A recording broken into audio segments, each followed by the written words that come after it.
It's your girl Jess from She Vibes, and Detroit Auto Parts is the official parts store of Red Line Radio. They have two convenient locations on the east side, East 200th Street. You'll call 216-531-7373, or the west side, Pearl Road, at 216-398-7373. Mention Red Line Radio and receive 10% off your purchase. And always remember, it's definitely a vibe. Comedian Sean Boyd from Just Therapy. I got to talk to you about something important. Growing Wings Adult Services. You know, they're actually the official sponsor of the new state-of-the-art Studio 2 for Red Line Radio LLC. But Growing Wings Adult Services, they have been in business for 5 years. They have 5 years experience of working with adults with disabilities. If you need more information, you got to call my girl Lisa. Call her at 234-334-7547. Don't forget Growing Wings Adult Services, and make sure you ask for Lisa. Yo, Dave, I really appreciate you letting me do my thing over here at Redline Radio LLC.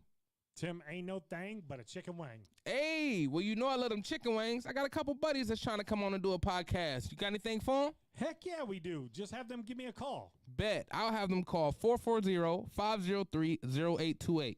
Tim, don't forget to tell them that we're available on all social media platforms. And you can't forget about the Redline Radio LLC app on the Google Play Store. Damn, how'd I forget about that? You was probably thinking about them little people again. Damn, I probably was. That's cool. They just trying to be a part of the winningest radio station in Cleveland. And we got the hardware to prove it. This is really gross, but dirty trash cans can pose a serious health risk to you and your family. The pungent smell can attract rats and flies, not to mention maggots, both of which can contain dangerous diseases transferable to humans. Your dirty trash can is susceptible to harboring dangerous bacteria. Contact Brandon at Fitz Trash Bin Cleaning today at 440-752-1533 or find them on Facebook. Veteran owned and operated and eco-friendly. Again, call Brandon at 440-752-1533. Cleveland! This is for you! Talking about balls.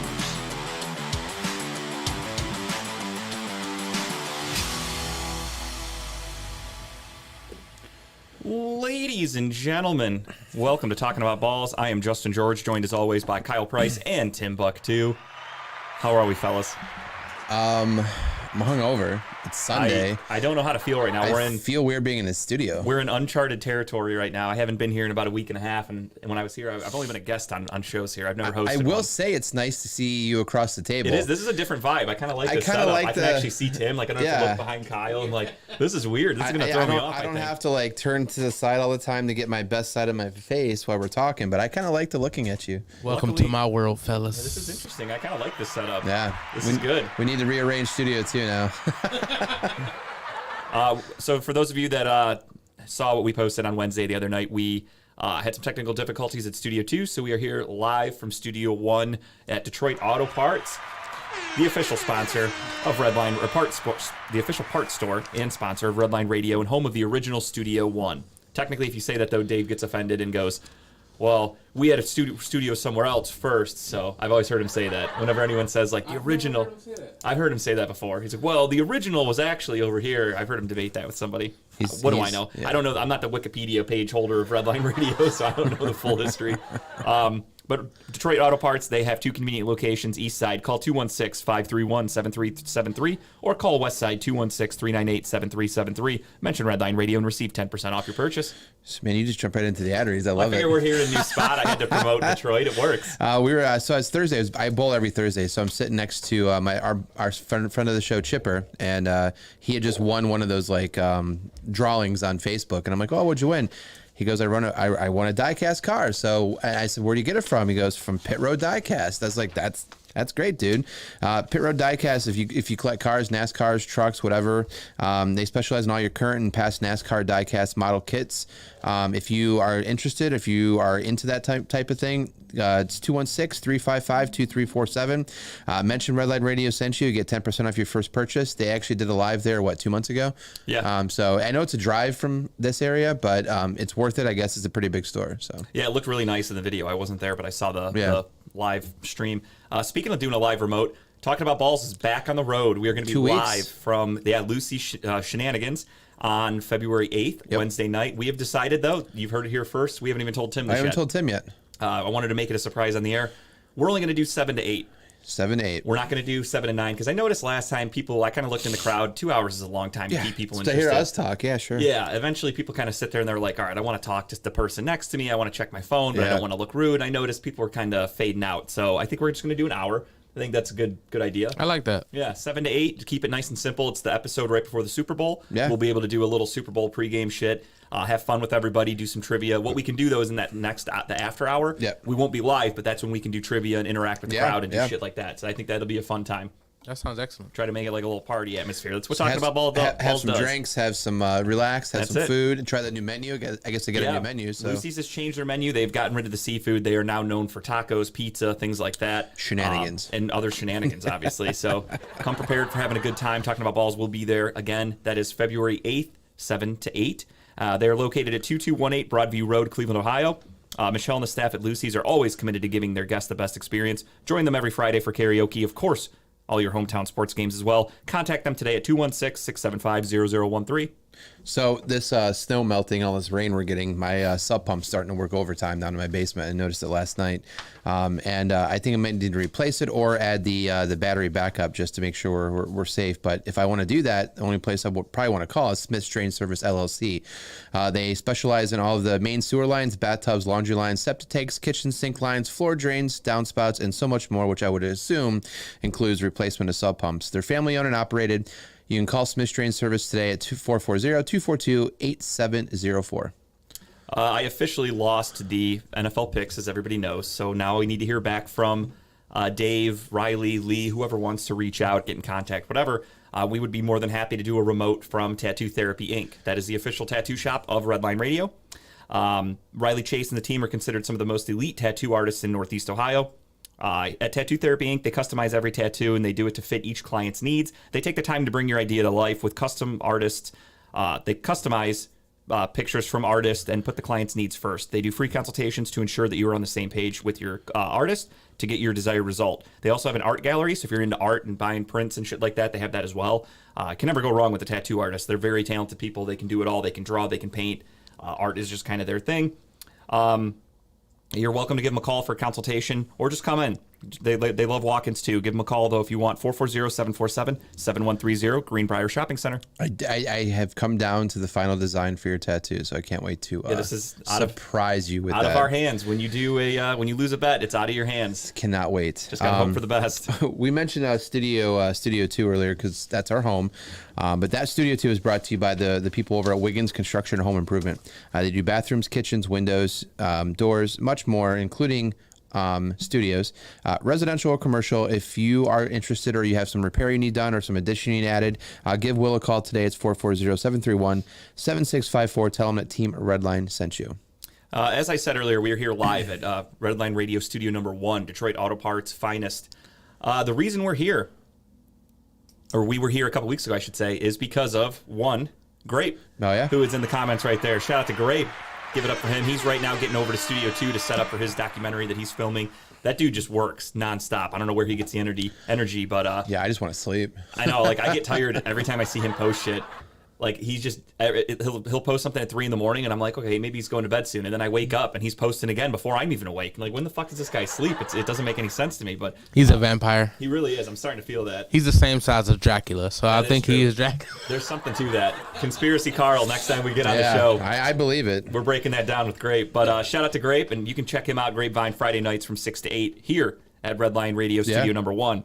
Right after that, you got Money's Crazy Mind from 8 to 10 on Saturday. Coming soon. 4th and 15 will be back. Not positive on when. I believe Mel said February, I think. Mm-hmm. So hopefully soon they'll be back on Saturdays. But for the time being, you can also catch Comedy and Cocktails with Jen from 8:30 to 9:30 on Saturdays. And TMI, Too Much Information, 10 to midnight. So unscripted. Don't forget unscripted. Oh, yeah, unscripted Saturday mornings. He had a full listed show. This is, I'm blaming Dave on this because this is his sheet that he gave me, and he kept his own show off of it. So what do you want me to do?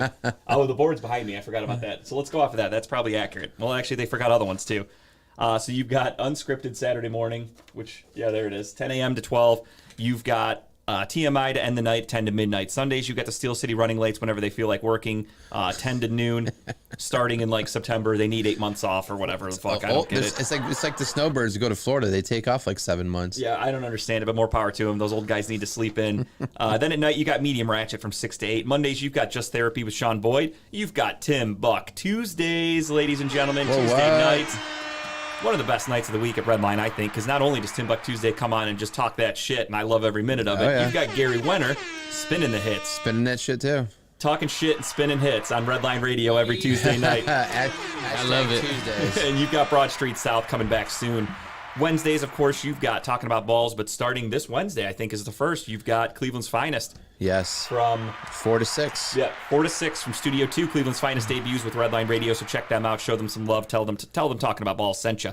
And then, of course, you've got Talking About Balls from 7 to 9 normally from Studio 2. Hopefully the internet's all back in business and we're good to go this week. The mouse is on the wheel. We're hoping that the dial-up internet's good to go. Have to get the new AOL Dave membership in the mail. with those free discs, and Lee's gonna be like, "Hang on, I gotta install the internet, boys." Boys, we got 90 free minutes of internet right now. But you can also check out She Vibes, the lovely ladies from 8:30 to 9:30. It was cool. I actually got to see their show from the beginning this week because we haven't had an off time or an off night in so long. They're done though. Are they? Oh yeah, I saw that. They said this was the goodbye, happened? Or this isn't goodbye. This is just farewell or something. It said. This was their last show for a little bit. I think they're taking a little break. I don't know exactly what their plan is now, but speaking of breaks, we're doing our not breaks, but we're cutting back to every other week here after the Super Bowl. Once the Super Bowl ends, Talking About Balls will be bi-weekly for a little bit, just to give everybody a little bit of time off. I think we all need it. Tim gets a Wednesday off. We had a great season, but again, we're not like Steel City running lates. We can continue to work during the off season. We don't need every week off, just every other now and then. I think it's nice for everybody. But yeah, wish the best of luck to the She Vibes ladies. Hope to have them back soon. Love seeing their show from start to finish on Wednesday night. And then on Thursdays, you've got that guy Dub from 3 to 4. You never know where he's going to be, what vehicle he's going to be in, where he's going to be doing his live show from. That's the good thing about Dub. He's always ready, always camera ready, and always prepared for a good show. I turned it on for a little bit. He's in a car somewhere driving around. I love it. He can just do it on the road. Doesn't matter to him. And then you got Money's Crazy soundtrack exclusively on RedlineRadioLLC.com from 5 to 7, Lex Vegas from 7 to 8, and Club Pizzle 8 to 9 for the culture on Thursdays at Redline Radio Studio 1. And that's it for Redline Radio. Busy place. I think we got everything there, right? I think we got it all out. Let's do it. Now, without further ado, this episode was called The After Party because it was the week after we did the Tabbies. And I thought, what do you know about every award show in Hollywood? There's always an after party. So I thought, just call it The After Party because I really didn't have any good ideas. No, it's good. So I think it worked. At least I'm honest. That's how I came up with it. I'm like, what the fuck am I going to call this episode? And I'm like, The After Party. Why not? Let's go for it. The calm before the storm. Yeah, so we had a great week. I mean, we did the Tabbies on Wednesday. That was a great episode. Then Friday night I want to do more of that shit. I want to mix more of that stuff in. And we're gonna. The number one thing is in the off season. It's just during the season, it's hard to fit all that in. Yeah, like there's only so much time unless we started going to like 3-4 hours. We're going to 3 hours. Tim's been asking for us to go even longer, so we're down if he's down. You might as well. I mean, y'all already go long. And sometimes I don't even notice it. I'm like, honestly, if we didn't check the clock, we probably could do a 3-hour show without even thinking about it. Wouldn't even notice. No question about it. We've done it before. Where we did a show one time. We were on. I'm like, dude, it's been like 2.5 hours. We should probably end it. And he's like, all right, I guess. But we weren't even done with everything. Yeah, you check like the clock or whatever, the time of the thing we're recording. You're like, shit, we have to stop. It's just, I could talk sports During all COVID, day. we went long. We started doing like the stereo stuff, right? Yeah, we were on that app. And we'd be on there doing that. And then we'd actually get random people who drive. That was kind of fun and kind of annoying. About that, actually. Where we would record and we do live, but then people would chime in and like leave comments. So you would occasionally, like we got that, I forgot his name. We had that one guy from England. Yeah. Who was great. He came back all the time. Yeah. He was like, oh, I'm just trying to learn about American football. I'm from England, this and that. And I'm like, hey, check us out. It's awesome that you're listening. I haven't seen that app in a long time, but that was kind of interesting because like we get the random pop-up questions and you'd play it on the air. Yeah. And then you could talk back and answer the questions. That's where I started getting really strict with people. And I was telling them, I'm like, listen, guys, I love that you want to interact with the show, but fuck, please keep it to like 10 seconds. I don't need you to be like, so I'm watching the game last night. What do you think the Eagles and Giants are going to do? Because I'm thinking Saquon had a really good game. And it's like, guys, just get to your fucking point. There was a couple on there were like 2 minutes long. And I would just cut it. I'd hit play and like, oh my God. Yeah, yeah, that's it. We got to cut that. I don't have that kind of time. I'm very impatient. Get to the point. Like a steak, cut off the fat. Get to the point. I need the good parts only. That's all I'm worried about. Dave, what's up? Thanks I want the fat too. Fuck that. Yeah, I mean, you could put that on the side. That's fine. But I don't need that shit on the show. Yeah, of course, dude. Great enjoy Studio 2 today, man. I hope that documentary goes well. I can't wait to see it. Very excited for that. And we had Jeff says Bengals 49ers. He's calling it for the Super Bowl. We're going to get into our picks at the end of the show. But without further ado, let's recap the week that was last week that got us to this championship weekend. For those of you that don't follow football, I don't know why you're watching this show because you came to the wrong place. I guess we're just good-looking people. Yeah, I mean, that might be it. I'm okay with that. Speaking of how good-looking we are, we actually have some news on our website. Looks like our website will be ready to roll very soon. Yeah, I saw the beta. Looks amazing. Yeah, I got the beta sent to me the other night from the guy creating it, and he had me look it over and give him some opinions and things I want changed, and it looks fucking awesome. I'm really, really excited for it. The fact that it was written by the AI generator is amazing, though. That's what's because I'd never heard of that before. He told me, I'm like, this is a typo here. I don't like this line. I'm correcting a couple things, and he's like, well, I actually had an AI thing do it, and I'm like, no shit. He's like, yeah, I just typed in a little bit about you guys, and it filled the rest out. I'm like, it's fucking spot on for the most part. Yeah, I mean, it is. I mean, the too horny guy part was pretty spot on. I thought the number one thing I wanted to make sure that we got in there was, and this is just a humble brag to let Tim know that I care about him. Tim didn't have a feature in the bio section, so I said, let's get Tim in there. And here's this picture. We're going to use this. I said, I need Tim on there. I like that. Tim is a part of talking about balls. Under the about us part, I assume. Yeah, I told him. I said, I need Tim in there. Here's the picture we're going to use. Come up with a bio for him. Let's do it. Yeah, he's involved. He's on that website. I want to know the keywords they're going to use. Appreciate you guys. Damn right, Tim. the words they're going to use to describe Tim that let the AI rate the paragraph. I'm curious. I what can words think he of a puts couple. in. Sexy, funny. Big boobs. Brown sugar. Yes. Big titty committee. There's plenty of things they can say. But yeah, the website hopefully will be up very soon. I'm really excited for it. It looks phenomenal. It's been long in the works, but it's all being done pro bono, so I can't complain about the time that it's taking because it's a guy who does websites for a living, who's my friend and doing it for free. So I can't complain. I'm very happy about it. But yeah, so the week that was, the games from a couple weeks ago, obviously we had some interesting things happen. We'll start off, I think it was the first game, Patrick Mahomes, that ankle injury. I thought it was broke. Looked like they were going to blow out the Jags, and then all of a sudden, out of nowhere, he takes this little hit, and he's out. And Chad Henne comes in the game, and Mr. Brown Killer. I'm like, holy shit. The one thing that makes me feel really happy about losing to him that year is he didn't do as much as he had to do against the Jags. Yeah. And he did that against the Jags. So that makes me feel a little bit better about us losing to him that year. Wait, it took him 95 yards and a touchdown. 99, I think it was. Right down the fucking feet. Yeah, it's crazy. Yeah. He tied an NFL record or set an NFL record for the longest touchdown drive in that, like a playoff game or something like that. And he's a backup quarterback. So it makes me feel better about losing them a few years ago. Still doesn't feel good, but feels a little bit better. But the Jags did cover their spread because it was a 10-point spread. They lost 27-20 because of a late touchdown or late field goal. I'm sorry. Then they tried the onside kick. They didn't get it. They played very well, but I think a healthy Patrick Mahomes, the Chiefs were going to win that game by a lot. Yeah. I hit a very good bet with this one. How big? $20 won me about $120. Nice. I did a Travis Kelce first touchdown while I was at a bar.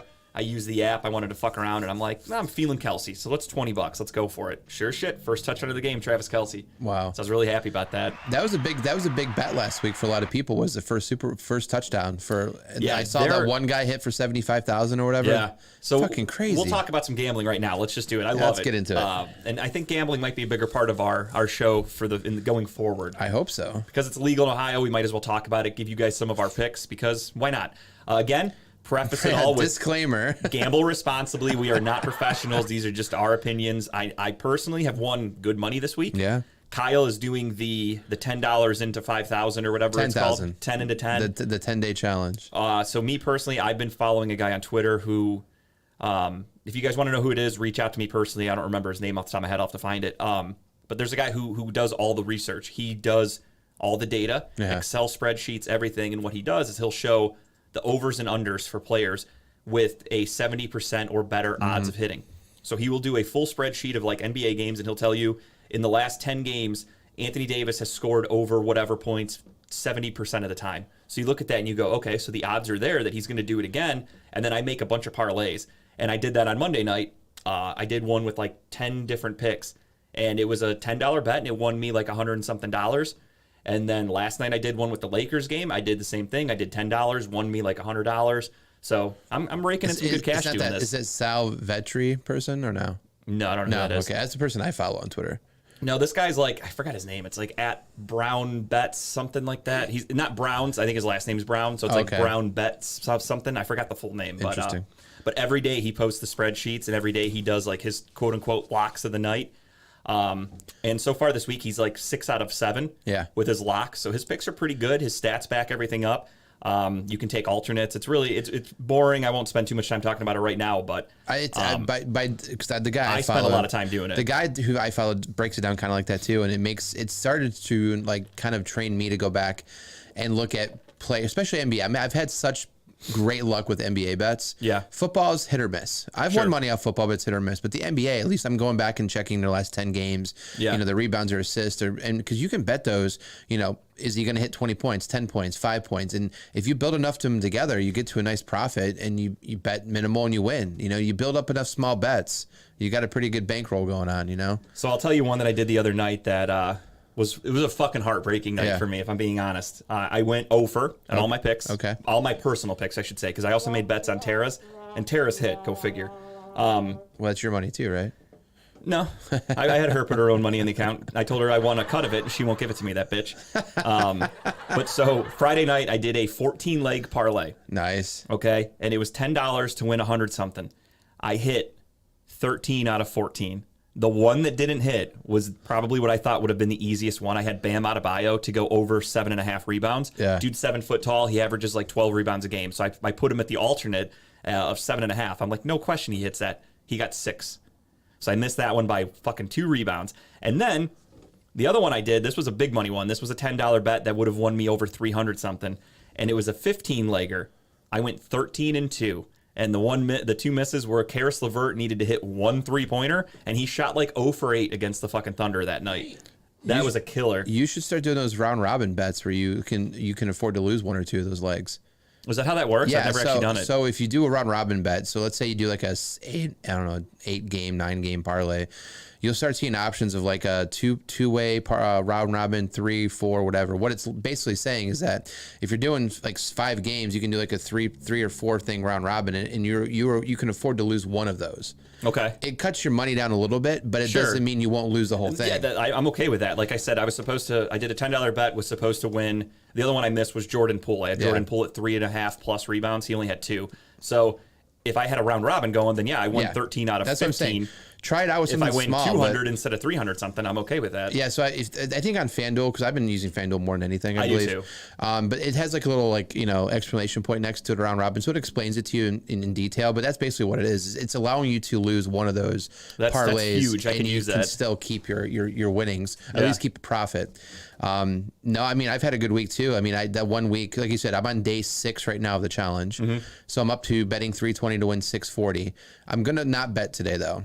Because I don't like the NFL. I don't like the NBA games today. I'm going to go back tomorrow and just bet strictly NBA. Yeah. And I've had such good luck of doing I think I had like a couple like minus 1,000, minus 2,000, minus 500, enough to give me to a minus 100, and then it just doubles my money. And so I've had good luck with the one not betting these and winning. So the one that stressed me the fuck out though was I think it was Thursday night. I needed that Knicks game to go to overtime because Barrett, he had to hit 15 plus points, and he only had 13 going into the last of the game. So he hit that fucking 3 in the corner, and I about shit my pants.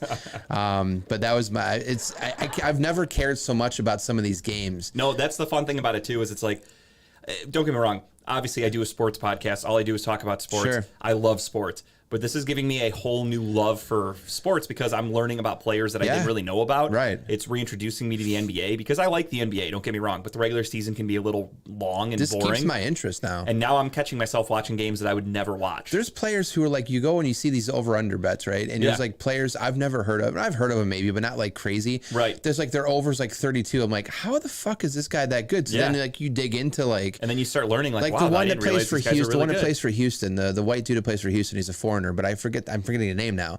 He averages like 28 points a game. I've never heard of him before. Yep. And then, I mean, Jalen Brunson on the Knicks. Yeah.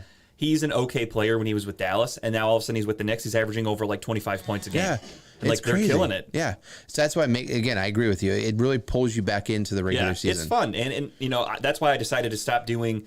I love doing money lines. I think money lines are fairly easy. It's a 50-50, yeah. But I like doing rebounds, assists, points, things like that, because then you're watching all the stats. And like if you're watching on ESPN and you see a guy you picked grab a rebound. You're like, fuck yeah, I needed that one or something, you know? It's more interesting for me, and I think you can parlay those enough together to make it a pretty hittable bet. Yeah. The money lines are just 50-50. Whatever wins, right? But I like you can definitely predict, like, there's one out there right now. My uncle just texted me. He's like, Jared Allen 6 rebounds, Mobley 6 rebounds, 2 assists, and 15 points, and the Cavs win. And he's betting 20. He's betting 25 to win 50. Yeah. I mean, that's that's double pretty your hittable. money. That's Yeah, it. Like, absolutely. Don't get me wrong. That's the other thing too, is a lot of people only want to brag when they win like a $5 bet to win like 500. Like they're like, oh, look at this. Those are so rare to hit. Like for me, if you come away with a profit, that's great. That's all I'm trying to do. Like every day, if I can bankroll like $25-$50 every day, that adds up. That's a lot of money. It does. You know, So at, that's the all I end, try to at the do. end of the week, you look at your roll, you're like, shit, I got a lot of money in there. Like the ones I was doing, I was flying a little too close to the sun. I understand that. Doing a 15-leg parlay is fucking difficult.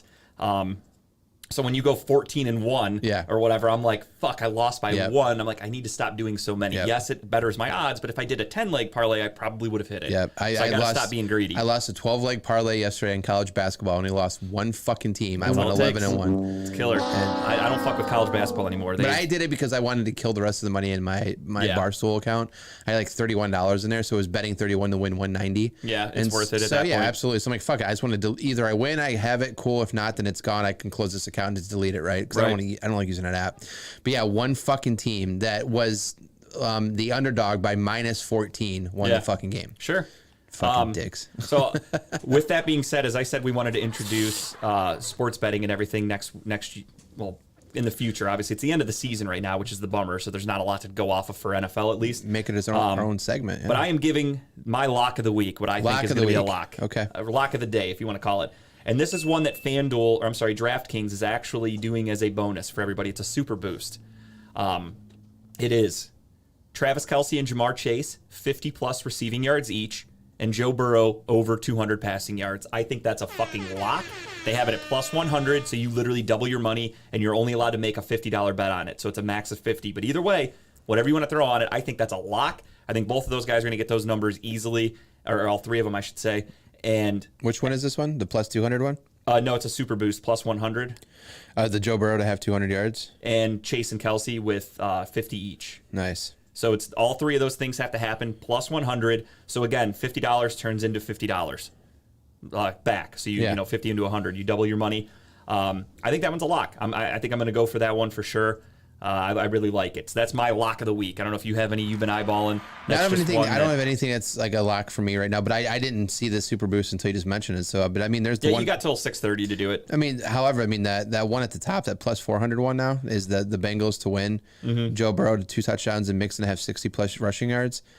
That's interesting. Plus 400, throw $10 on there. And I will take that chance. That's a good one, right? Yeah, there's some really good ones. It was boosted. It was at 250. Now it's up to plus 400. That's that's enticing to throw like $10 on it and to see what happens. What's the kickback on that? So if you bet 10, this one's on FanDuel. Yeah. Okay. Is that $400? No, it's 40. 40. Okay, Yeah, so it's not. So the way the numbers work is you have to, like, if it's plus 400, that means if you put $100 down, it turns into 400. So that number's always based off $100. Yeah. So if I bet 20, it's going to be $80. Yeah. So I just put 10 down. I win 40. Cool. It's a small win, not big. Actually, you'll win. I'll get 50 back because I put 10 in, right? So you win 40, total 50 back. But hey, it's $10. You know, whatever. One thing I'm learning to hate is, or actually two things. One thing I'm learning to love about betting is there's an easy bet that is opening kickoff to be a touchback is an actual bet you can make. Yes. And I did it a couple times last week, and each time, like, it depends on the kicker. It changes the odds, but like right now, Kansas City, Bengals, or I'm sorry, it's the Bengals Chiefs game. If you put $10 on the opening kickoff, you win 8 back. So it turns into $18. Is that underneath the game specials? Yeah, right there. Yeah, it's right there in the specials. It's just a fun one because you get the money instantly, and you just watch the kickoff, and you're like, okay, he kicks out of the end zone. Or if you watch the guy like do this with his hands because he's not returning it, you're like, fuck yeah, I just won that. Just place the bet. I hit that one 3 out of 4 times last week, and you get the money right away. It's fucking awesome. The one thing I've learned though is it makes me hate players when they fuck you on your parlays. Yes. So, like Joel Embiid, I did one last week. I did it was a super boost, $50 max that he would get a double-double. Joel Embiid rolls out of bed and gets a fucking double-double. He had a double-double by the end of the first quarter. You told me about this one, yeah. And that fucking dude, He's 7 foot tall. He wants to be MVP, and he scored 41 points and had 9 rebounds. I needed one more rebound. That son of a bitch cost me my $50 lock last week, but it is what it is. What Chipper put up there? Yeah, I'm not seeing it either. I did that one, no brainer. Oh, the one pick you talked about, yeah. Yeah, that's a good one. I think that's locks. I'm doing that one. And the one thing I do hate about these apps, and this is why so when I first started doing the online betting through these apps, they always package those nice little same game parlays, and they look so easy. And you're like, fucking lock. Like, did you see the one on DraftKings? Do you do anything in DraftKings? I use DraftKings and FanDuel mostly. Those are the so two did you I see really the one? They called it the whatever feet of strength or whatever the tough tie. I don't know. It's all running back parlays for the day. So it looks very interesting. So it is. This one's on DraftKings? Yes. Yeah, I'm not seeing it. It's under the special. So if you go under, it's across the top. It's across like the middle part here. It's called track shoes. Right here, like in the middle part. Right there. Okay. So it's called track shoes, and it says Miles Sanders 45 yards, McCaffrey 55, Isaiah 55, and Mixon 45. It's a plus 721 right now. So to me, I'm thinking that's winnable. That seems like a lock. Right. Why is it at a plus 721? Then you remember that Miles Sanders is probably not going to get a lot of yards against a really good San Francisco defense. McCaffrey's going against a very good defensive line. McCaffrey's going against a good defense. McCaffrey's a little banged up. There were questions that he would be healthy. Isaiah Pacheco, he's another one that I've seen him. His over-under for the week is 50. So Vegas thinks 50 is kind of his limit. Yeah. They have him at 55. So he has to have a really good game. Right. And then Joe Mixon, same thing. Right. Are they going to be able to run the ball against Kansas City? They've got Defensive Player of the Year nominee Chris Jones right up the middle. Right. So that's a pretty good defense. So I threw 5 on it because I had why 5 not? in there. For those odds, let's do it. What gets me, and this is my point, is that you see at the bottom there where it says 29,000 people have made this bet today. If you scroll to the left, it goes to the Fly Eagles Fly one. So they show you. It's like they tell you how many people are doing it. It's playing like roulette at the fucking casino, right? So people have the screen up on there and they're like, oh, what's the last 5 numbers to hit? What's the last 5 colors to hit? That shit doesn't matter, you know? But that's what that does is it pulls you in. And that's why I think a lot of people take those bets because they think they're easy. So my advice is ignore those, maybe throw $1 or $2 on it and dig into the deeper part of, first to get whatever, this and that, and build your own parlays. Yeah. Don't get sucked into losing your money on that bullshit. Yeah. Don't listen to me again. We are not promoting anything, telling you what to pick. Yes. But anytime I've picked those pre-made same game parlays or whatever, I've never hit one. So to me, it makes me think that they're purposely fudging the numbers a little bit to make it a little bit out of reach because they know it's not going to happen. Or at least they have a really good vibe that it's not going to happen. And the biggest conspiracy theory of all is Vegas just happens to know. And last night with them fucking over LeBron in that Celtics game, I watched that game like it was Game 7 of the finals. I had to go back and rewatch it because I was watching the Royal Rumble last night. Okay, so I didn't watch it. I didn't see it yet. I heard it wasn't that great, so I don't think I missed much. The Rumble matches were okay, but everything else was kind of blech. Yeah. It was predictable though. Right. No, I went back and watched that. The non-call on LeBron, and then I think the best part of that whole game was fucking what's his face bringing the camera out to the refs. Patrick Beverly. Did you see that, Tim? So it went to overtime. So the last play of the game, LeBron goes for a layup, plain as day on the replay. You see Jason Tatum. You could hear it. He's going up for a left-handed layup, gets his arm slapped, so the ball pops out of his hand. Missed the shot, foul, and they said nothing. You heard it. You heard it. It was bad. So LeBron throws a fucking tantrum. Like, he is pissed. Not normal LeBron tantrum. He dropped to his knees and was like fucking hitting the court. Like he was celebrating winning a championship, but it was him being pissed off. That's how crazy it was. And then technical foul. Not on him. Not on him. No, the refs were like, just chill. It is what it is. They go to commercial, come back from commercial. They show what happened. Patrick Beverly goes over to a cameraman, takes his fucking camera out of his hand, like a click camera, like a digital camera, and then walks it over to the ref and goes, "That's a fucking foul." And he shows him a picture of LeBron getting fouled. And the ref was like, fucking technical teed him up ever. right there. Oh, and he So hit the free throw. They hit it. So it came back. Well, it didn't count as the win because the game was already done. Okay. So it came into overtime, and the score was 106-105. And everyone's like, where the fuck did they get this point from? And it's like, because he shot a technical during the commercial break. It was probably the best technical ever. Like, he knew he was going to get a technical. Oh, but it was well worth it. It was well worth it. Yeah. It was What's up, the coolest Robert? Did they run win the I've ever game or seen. did they lose? Hey, what's up, Robert? The Lakers lost. and But they honestly, lost. I am surprised. I mean, that was one hell of a back and forth game. Yeah, it was really good. The Lakers And then showed up to play, which I didn't think they would. The funny thing too is right after the game, because that's what the NFL, that's what leagues do now. They gave the half-hearted apology. They're like, yeah. After review, that was a foul on Yeah, LeBron. yeah. The ref should have given him free throws, but it's over now. What are you gonna do? It's such bullshit. If this is not leaning towards every league moving to automated like refereeing or calling fouls, whatever, baseball strikes, and I mean, I honestly believe there should be more cameras and replays in NFL games because there's a lot of shit that does get missed. However, I'm really okay with them fucking the Lakers over and LeBron because that won me my parlay. Because at the end of the game, now we're back to what we started with: is that we care more about some of these games because of money. So at the end of regulation, Russell Westbrook had 8 points. I had him over 10. And then AD had 13. I had him over 15. So as soon as it went to overtime, I was like, fuck yeah. Yeah. And then Westbrook scores like 5 points. He goes over, no problem. AD doesn't score at all. So I'm watching. I'm like, there's like 30 seconds left. Anthony Davis is not going to score here. Like, I'm fucked. And then 1 second to go, LeBron kicks it out or whoever to AD from 3. He shoots it, drains it. My buddy starts texting me, and he's like, fuck yeah, because we had the same bet. Yeah. Both hit it at the last second in overtime. It felt so good to get a win last night. Overtime helped you met him, Moose, I think. He won going to overtime because he's like, fuck, I'm going to lose this bet. That's what I thought. I'm like, I need this game to go to OT. Yeah. And then it did, and sure shit, I won. Oh my god, gambling is so fun. It is, but I can absolutely see how people have problems with it. Yeah, because luckily, knock on wood, I think this is wood. I think they spent the money on it. Yeah, pressed wood. Knock on wood. I'm way over. Yes. Like I'm very profitable. Yes. So for me, I'm not like waiting for my paycheck to put money into an account. Right.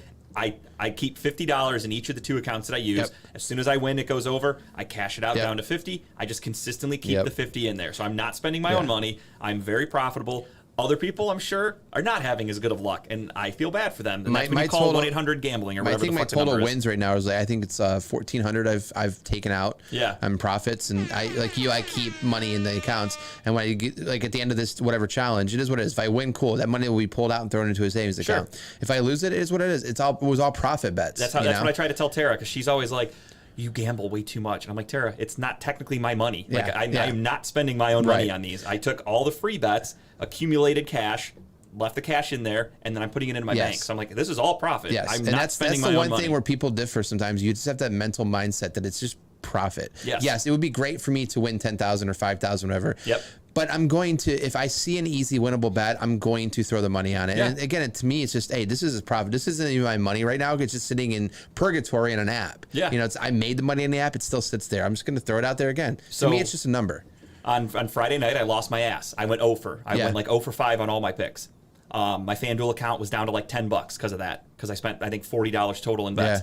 The next day, because I have a pot that I've collected, I threw 40 back into FanDuel to get it back to 50, which is my plan. And then I used a bunch of bets. I hit the Laker one. I went up to like $80-something yesterday. Took the money back out. out Down to 50. So it's just I'm continuing to just add the money and save it. It's a really smart that's concept. smart because you're having fun. Yep. You're enjoying what you do. You're making some profits. And when I do my bets, I'm looking at data sheets. I'm looking at information. I'm not just going in blind and I'm like, oh fuck it, I want an upset here. Like I'm looking at statistics and math and I'm figuring shit out. So it's very calculated. I'm one of my buddies I'm friends with. He does like these fucking stupid like 10-cent, 50-cent bets to win like 5,000. Right, to win like 5,000. If one hits, it's awesome. Right, so he does like once or twice a week. Just finds one random out there plus like 1,000 whatever % chance, and he throws like 10 cents on it. Dice. And he goes, whatever. Either I'm out 10 cents or I hit $2,000-$3,000. Like I don't mind that. You're only betting 10 cents, 15 cents, right? Who cares? Right, and I'm okay with that too. I do the same thing.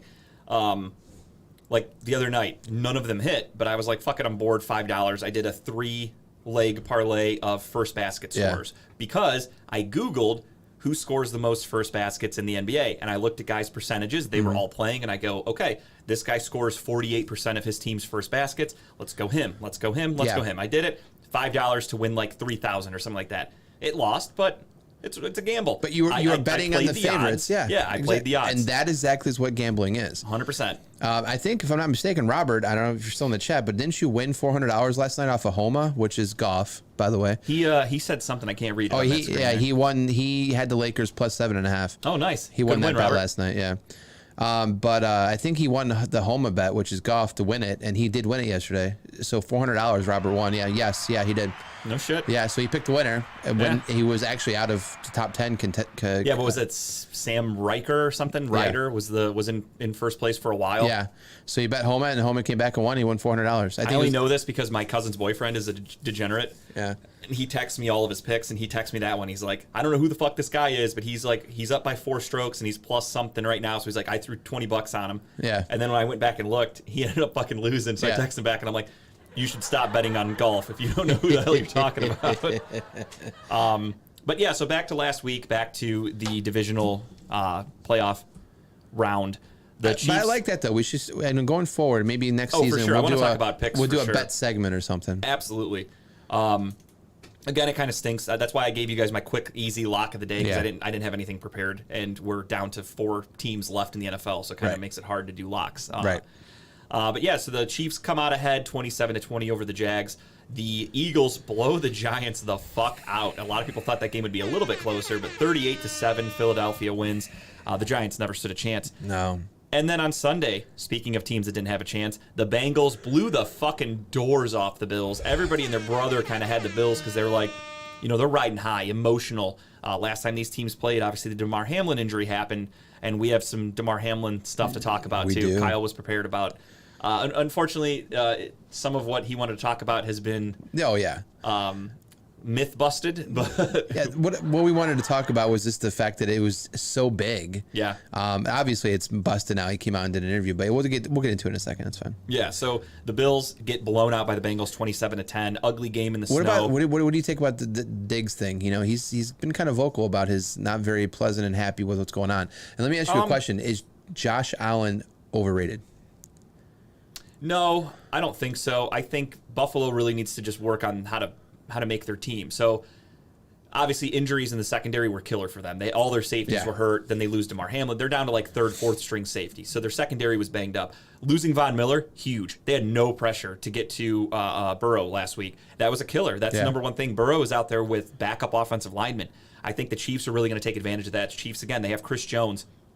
Could be Defensive Player of the Year. He's a nominee, which I didn't even realize the season was that good. But they have a decent defense, and I think they're going to really make life difficult for Burrow today, and he's going to have to make quick decisions. We'll talk about that later, but without Von Miller, the Bills were a different team. They couldn't get to the quarterback. Offensively, they have no run game. They're a one-dimensional team, so Bengals just played the pass. This is the 4th year, though, that Josh has had a decent year and just falls apart in the playoffs. I mean, I just think that's who he is. I've never. That's what I'm saying. So, yeah, but he's always coveted, and maybe you haven't bought that, but a lot of people have bought the hype. Right. He's coveted as like the top 3 quarterback in the league, right? Yeah. Because he has such great normal regular season games and then falls apart. I just think that he's overrated. I think, in my opinion, extremely overrated for what he produces. And I think that's back to my point. That's, I think, is what Diggs is also bringing up now too. Is that you saw the scuffle on the sideline, which is normal receiver quarterback, especially with him. But I feel like it's starting to now. This is the 2nd year in a row. I think if you don't get something further with that man's going to do a Minnesota exit basically. Yeah, and I mean they might be better off without him. You think so? Okay. You could get younger and better at wide receiver. I think Stephon Diggs was good, but he was also kind of a ghost in the playoffs a little bit. He was a ghost in other games. I mean, when the Browns played him, we held him without a catch for the first half. Sure. Or almost. I think he scored a touchdown like right before halftime, but he was coming into the game averaging like 12 catches a game. Yeah. I don't really think Josh Allen. Would you call Josh Allen a playoff choke artist based on last year? If you look at the Chiefs game, I mean that game they should have won that game. The defense. He was in the playoffs the year before that too, I believe. Yeah. Yeah, but I'm just saying, like going forward, like last year, he single-handedly went out there and was like, "Fuck it, we're beating the Chiefs." He did everything he could, scored the late touchdowns. The defense blew the game. Yeah. So I don't really put the fault on him this week or this last game, I should say. They did not look good. Don't get me wrong. I also think a lot of it has to do with just the way he plays in the regular season. He doesn't slide, takes a shitload of hits. That's the other thing too, is he doesn't play smart sometimes. He had that injury right before the Browns game where they thought he might not even play. He might need surgery. As you do that week in, week out, you're in the NFL, you play 17 games, then you're in the playoffs, you're playing an 18th, 19th game, your body's going to wear down playing like that. Look at guys like Lamar Jackson. They get hurt, they can't stay on the field. Josh Allen's big, he's strong, but your body can only take so much beating when you're a quarterback especially, and I think his body just wears down as the season goes on. They really need to figure out how to keep him healthy. That game overall was just bad. Yeah. I think Josh Allen is who he is. I don't necessarily think he's ever going to be a Super Bowl MVP quarterback. I think he's good. He's fun to watch. But for me, he doesn't do enough. Like Patrick Mahomes makes crazy plays, has insane accuracy. Josh Allen just has a strong arm. Right. He's a big dude with a strong arm. That's really all I see from Yeah. Josh Allen. So I think the Bills are kind of who they are. This is going to be them going forward. Unless they really go after it in offseason and they get some huge guys in free agency or the draft, this is just who they are. So it's going to be top 4 team in the AFC, but really never go farther than that. Yeah, pretty much. So they're going to be the Browns' way probably the next couple of years, of course. Yeah, but I think they eventually could be beatable. Again, it really depends on what they do going forward. They need to establish a run game. They need to figure out their defensive line. They need to get their secondary to stay healthy. I mean, of course, that goes for every team. Pretty much, you need all those things. But if the Bills don't put all that together, I don't think they really have much of a chance. Especially they're not going to beat the Bengals with their current setup. They're not going to beat the Chiefs consistently with their current setup. You know, there's just some teams that I don't think they're going to be able to beat. But I did not see that. I thought it would be close, but that ass beating that was insane. That caught me off guard. And the Bengals, I mean, be honest. I mean, middle part of the year, we thought the Bengals were done, right? Yeah. We were not very confident. We were like, there's no way the Bengals are winning this division. Yeah, no, they did not look good. The Browns beat them on Monday night. And they came back, and the second half of the season's been They haven't amazing. lost since. Yeah. The Browns beat them Monday Night Football, and the Bengals have not lost a game since that game. I need Kelsey, Hurts, Kittle, and Chase all to score to win $800. I mean, that's doable. It is doable. Very doable. So when it's a quarterback, so Hurts has to run it in. Has to be a sneak. The ball has to cross the line from that player if you do an anytime touchdown. Got it. And then you had the Cowboys and Niners. We touched on this a little bit going in the beginning of the game. The Niners looked human. They looked like not an average team. They looked good, but Dak Prescott looked like complete shit. The Niners need that kind of performance out of Jalen Hurts today in order to compete if they come out looking as flat as they did against the Cowboys. Because the Cowboys defense is good, but it's not Eagles good. The Cowboys offense is good, but it's not Eagles good. And the Niners barely came away with that victory at home. Now they're in Philadelphia, hostile territory. I think I read something, too, that said the Niners haven't traveled to the West Coast in, like, months. It's been a long time since they've had, or to the East Coast, I'm sorry. I was like, wait a minute, they live in the West Coast. They haven't had to play a game on the East Coast in quite some time from what I read. Really? Or I heard on the radio the other day. I didn't actually look it up. I just took it for gospel. But if that's true, I think that plays a huge part. Philadelphia is known for having a rowdy fan base, going to make things difficult for them. Brock Purdy, Mr. Irrelevant. Let's see how he handles this kind of pressure on the roads. I'm excited to see this. I'm excited for this game. I don't even know what the weather report is, but in Philadelphia in January, I can't imagine it's going to be nice. So back to the Dallas game, though. So 2 questions. One, are you surprised that Mike McCarthy still has a job? Yeah. The way they're doing it, I don't know if you've paid attention to them. My buddy's a Cowboys fan, so I see all this shit. Kellen Moore interviewed for a head coaching job, didn't get it. He was in line. I think he had 2 interviews with the Panthers head coaching position, did not get the job because they obviously hired Frank Reich. Good hire, I think. Then yes and no. It's kind of weird for me. It goes back to the Brian Flores situation of how Steve Wilkes looked really good. Steve Wilkes got that team to play. He got that team to show up, and they were almost a playoff team. And they let him go.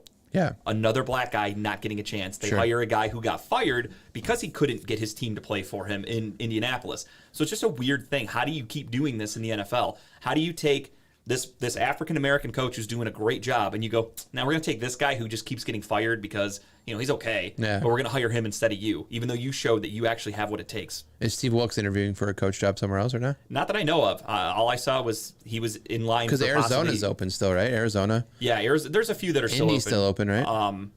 Yeah, Indy's still open. Arizona's still open. It looks like Houston's going to be DeMeco Ryans once the Niners officially get eliminated. He'll be able to take that position, which good. African-American coach. Great to see that. But I don't want African-American coaches to get hired just to be a number, just to be we're going to do it to look good. Sure. I want it to be done because they actually have what it takes and they earned it. Like I think Steve Wilkes earned a playoff or a head coaching position. I think Brian Flores earns a playoff spot. I'm surprised no one's. Do you think he's still too hot to touch right now? I don't know why. I don't either. I don't know why he hasn't gotten hired by someone yet. Every time he gets overlooked, every time a guy like Steve Wilkes gets overlooked, it just makes Brian Flores' case look even better. Right. They're not like no NFL team is making anything go away by not hiring these guys. They're making it worse. I'm just surprised he hasn't gotten hired by someone yet. Right. Even as a DC, but I know that he's also interviewed for whatchamacallit, head coaching job too in Arizona, right? Yeah, he interviewed with Arizona, but it's looking like that's not going to happen. Right. As far as I know, that might have been the only place he was interviewing for head coach. But he's been interviewing for DC elsewhere. Yeah. We were one of them, obviously. I'm glad who we hired, right? I still wanted Flores, but I'm the other thing, happy. too, though, is the only teams that really need defensive coordinators right now are the teams that don't have head coaches, so they're not going to interview the DC without the head coach. So Flores could get a DC job. It's just going to depend on who gets hired elsewhere. But so my other question was, so McCarthy still have a job, yes, so you don't... Well, what I was going to say with that is the Cowboys fired like 5 coordinators and different position coaches, maybe more. They fired a shitload of the coaching staff. But McCarthy's still there for some reason, even with that horrible play call. I don't know if you guys saw it. The final play of that game was one of the dumbest things I've ever seen. Like, even Madden wouldn't let you do that, I don't think. They had Ezekiel Elliott snap the ball as center. Everybody else stretched out. Literally nobody else at the line of scrimmage. And Zeke got absolutely trucked. That was a hell of a tackle. And then Dak had to rush the throw, and the guy immediately got hit. Game was over. Just the dumbest looking play call, which same thing with not even just Mike McCarthy. I don't know who the play caller is. Is it Kellen Moore? Because he interviewed with Carolina after that game, and everyone said jokingly on Twitter, they're like, the first question from Carolina's got to be, what the fuck was that play call? Like, that's how his interview should have went, because it was that bad, like that embarrassing. And that's 2 years in a row. A lot of people forget. Dak Prescott did that QB sneak last year, and that cost them the game against the Niners in the playoffs a year ago. This year, final play, horrible play call. Dak, this one's not on Dak. It was a bad play call. I mean, Dak, as the leader of the team, probably should have said, no, like, let's do something else. Yeah.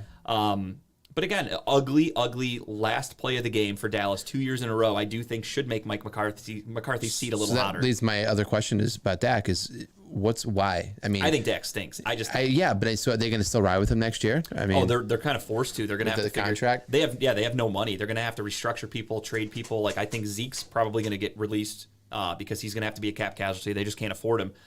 Dak, they gave a huge contract to, and he's just average. He's an okay quarterback. Yeah. He's proven, aside from the Tampa Bay game, that he's a playoff choke artist. If you want to talk about absolutely. one. The entire Cowboys team is. I mean, never shows up in the playoffs. He had a good game against Tampa Bay. I'll give him that. But Tampa Bay was one of the worst teams this year. They didn't even like their playoff position shouldn't have happened. I like the NFL needs to get rid of that. Like, if you're barely a 500 team and it's, maybe I think they were less than 500, like, you don't deserve a playoff spot. I agree. So he beat a lowly team and then faced a good one in San Francisco. And a lot of people were saying, Cowboys fans, at the end of the game, Dak had the ball with like a couple minutes left. And people were like, here it is, Dak. Show you're the man. Yeah. You need to drive us down, win us this game. That's what a franchise quarterback does. And he shit the bed. Nope. So Nothing. I don't know. I'm not a fan of Dak. Never have been. I just don't like the Cowboys at all. Yeah, no, I mean, nor good do I. defense, but everything else is just shit. Yeah, I always just thought I hate them because they're on TV way too much. Yes. I don't need to see the Cowboys every fucking week. They're not good enough to get that kind of own Fox Network, basically. They are not good enough to be on my TV every goddamn week. Right. Like, spice it up a little bit. There's so many teams in the NFC they could make on these 4:00 games, and it's always Dallas. So yeah, hopefully they fire everybody and get rid of some players, and they stop showing them on TV for a couple of years. It'd be nice, but wishful thinking, I know. So yeah, that rounds out the division week, and we are set today with the Chiefs, Bengals, and the Eagles, Niners. Should be 2 good games, I think. A nice, Very relaxing good Sunday afternoon to watch football. I'm excited. We talked about it before the game, or before the show. I've got chicken wings in the crock pot. Looking forward to going home. Just going to snack on those, watch some football, having a good Sunday. Now, we wanted to talk a little bit. We had this prepped. We do our show preparation before the show, obviously. We had this for Wednesday. Yep. Some shit came out today that changed a little bit of Kyle's thoughts. But Kyle wanted to touch on the Damar Hamlin conspiracy, so I'll let him take it away. Yeah, so, I mean, it's just funny to me. So, obviously, we know what happened with Hamlin. He got injured. And then people started noticing that, like, he got better. He wasn't doing interviews. He wasn't talking to people. Anytime they'd show Hamlin, he was covered up, had mask on, had glasses on. Even when he went to the NFL game, the Bills game, he got escorted in by presidential-like type security. They blocked him when he got into the elevator. No one was seeing him. He was in there with a jacket and hat on. So it's like, it just feeds into the conspiracy theorist minds, right? It's like, sure. Did he die? I started watching. Like, what are they hiding? Right. Everyone had to say. And of course, TikTok, right? So you get stuck on one video that you watch to completion. Now suddenly it's built into your algorithm of what videos you want to watch. So I watched the one video which I sent you and I sent Tim. We're going to show. And then it got like the next 3 or 4 videos are all just like deeper, darker dives. Like I saw a video where it's like zooming in on the ambulance that went on the field. Yeah. And they're like, this looks like a U-Haul truck that's Yeah, just they were painted. like, this isn't an ambulance. Yeah, this right. isn't real. Right. And then they're talking about how like he's throwing up like how he looks doesn't look. He's standing against the building. Like there's circling parts of his body. It's like, this isn't Hamlin. Nothing adds up here. And then everything is like, so what made me like laugh about this was that it was getting picked up by media. Yeah. Like there's actually like news people asking players, like the one that asked Josh Allen. Yeah, and Josh Allen was like, what? I mean, so disrespectful Yeah. for media to even fucking mention that. Like It's the fact that there's a crazy. person out there that has credentials to sit in a room with an NFL player and ask them a question Yeah. that's stupid, Right. it should be revoked immediately. Right. They should lose their job. Like, that's embarrassing. I mean, it's Unless stuff- they work for like the National Enquirer and they're It's- out there searching for bad I boys. can see where at a quick glance you're like, huh, okay, yeah. He hasn't been shown in public in the last 3 weeks. Yeah, anytime he shows mask, you're like, okay, yeah, maybe there's something weird going on there. Yeah. I wouldn't go as far as thinking the guy literally is dead and they planted a fake body out there, right? Right. You know what I mean? But it does make you go, well, why isn't he doing that, right? And then he had to come out. He came out yesterday, I believe. Yeah, did a little video, thanking interview. everybody, saying Absolutely. he's okay. He Can't wait to get explained back. why he hasn't talked to the media since. He wanted to keep the attention on the team. Which is a great, and that's Sure. I think that was the whole plan all along. Was he knew that he would have not a distraction, but he's like, this isn't about me. This is about the Bills. Yeah. I mean, that guy woke up from his coma or whatever you want to call it. Right. The first thing he said was, "Did we win?" Right. Like that's a great guy. That's a Right. dude who's just team first. Yeah, so we were. That's just my point in bringing this up was just the fact that like conspiracy theories just boom, Yeah. they take off. And I mean, again, we were on with Grape last Friday, Yeah. and Grape every episode, every Man, week. I left that episode going, whew, we got some stuff to think about. I can't help it. My brain is just very wired to be sensible, reasonable. I can't get behind conspiracy theories and Sure. like some of the things he said where there's groups that meet up and they killed 2,500 kids in a night because they needed to sacrifice for a blood ritual and this and that. And I just, how does that shit happen and nobody knows about it?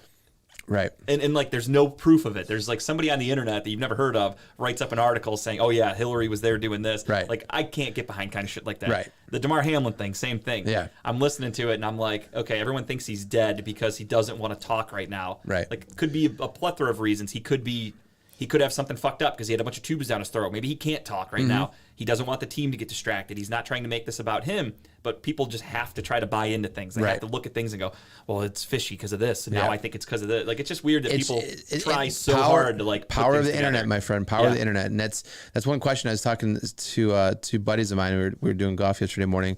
I said, what are the biggest conspiracies in like the United States of all time? And I think like the top two were probably like the JFK one, right? JFK, And 9/11. landing on the moon, and 9/11, Yeah, right? moon landing for So sure. like all this stuff is just fed by more speculation, like because no one has direct answers, so there's just a void that needs to be filled. Right. You know, do I think something fishy happened with JFK? Sure, absolutely. I mean, it's easy to believe, right? Yeah. Especially during that time in our country, in our world. Do you think that there's aliens at Area 51? Possibly. Yeah. Do I think there's aliens? Yes, I do. I mean, all this stuff has some truth. Yeah. And then a lot of not truth, and then they merge together, and it's like you can't separate what Which it things is. like that I can get behind. Can I get behind that the government or the mob or whoever had something to do with JFK's death? Of course. Yeah. That's something that's realistic. Especially the more and more you learn about mobs and shit like that. Yeah, The fuck yeah. universe is so fucking huge. Do Yeah. I think that there could be other life out there? Absolutely. Sure. Why the fuck are not Americans, but just Earthlings so selfish that they think we are the only living, breathing things in the whole universe? Especially every year that comes out, they start expanding what we now know. Yeah. Like they have bigger telescopes that It's see getting further out there. and they're Yeah. like, holy shit, there's so much more out there. Like outer space is never ending. Yeah. So the fact that there's people that are just like, we've got to be it. This is the only planet with people breathing. That's just crazy to me. God said, "Boom, let there just be you." Yeah, and then that's it. Going to the moon, space travel. I mean, I fully believe that happened. Yeah, I think. I right. mean, I don't know why. Why would they fake landing on the But moon? it's just so funny that conspiracy theories how they catch something and they're implanted as truth now, right? And like, I just don't get the thought process behind some of these conspiracy theories. Like, why pretend we made it to the moon? well, it was important back then in the space race. We were trying to compete with Russia, so Sure. that's why. And then we did it, and then now there's still space missions all the Yes, time yeah. and things like that. So why would they keep faking this? What does it prove? well, it's because of this. It's because of the alien stations on the dark side of the moon. That we Yeah, don't know exactly. about. That's what we're after. Exactly. And then that's where you get to the crazy, no offense, Grape, love you, but the crazy ones like he had last year, like the blood rituals and things Yes. like that. It's like, Why does Hillary need to eat children? I don't understand what's happening with this. This doesn't make sense to me. I'm sure she has eaten the children before. I mean, she is fucking crazy, but no. For me, I think conspiracies are more so just people are just when you can try to piece things together to like make a good story and to like be fishy, if you will. It like, pulls more people in. 100%. It gets people to go, wow, I never thought of that. Because the truth probably is not as exciting as the conspiracy. And some of these conspiracies, I think, are started by people just so it covers up actually what happened. Yeah. Like, I 100% believe that the JFK conspiracy is just actually out there just because it's going real to cover things up. like that. Like, I do think that I'm sure there are plenty of you put a spin on it. politicians Yeah. and things that put have a spin on it. hidden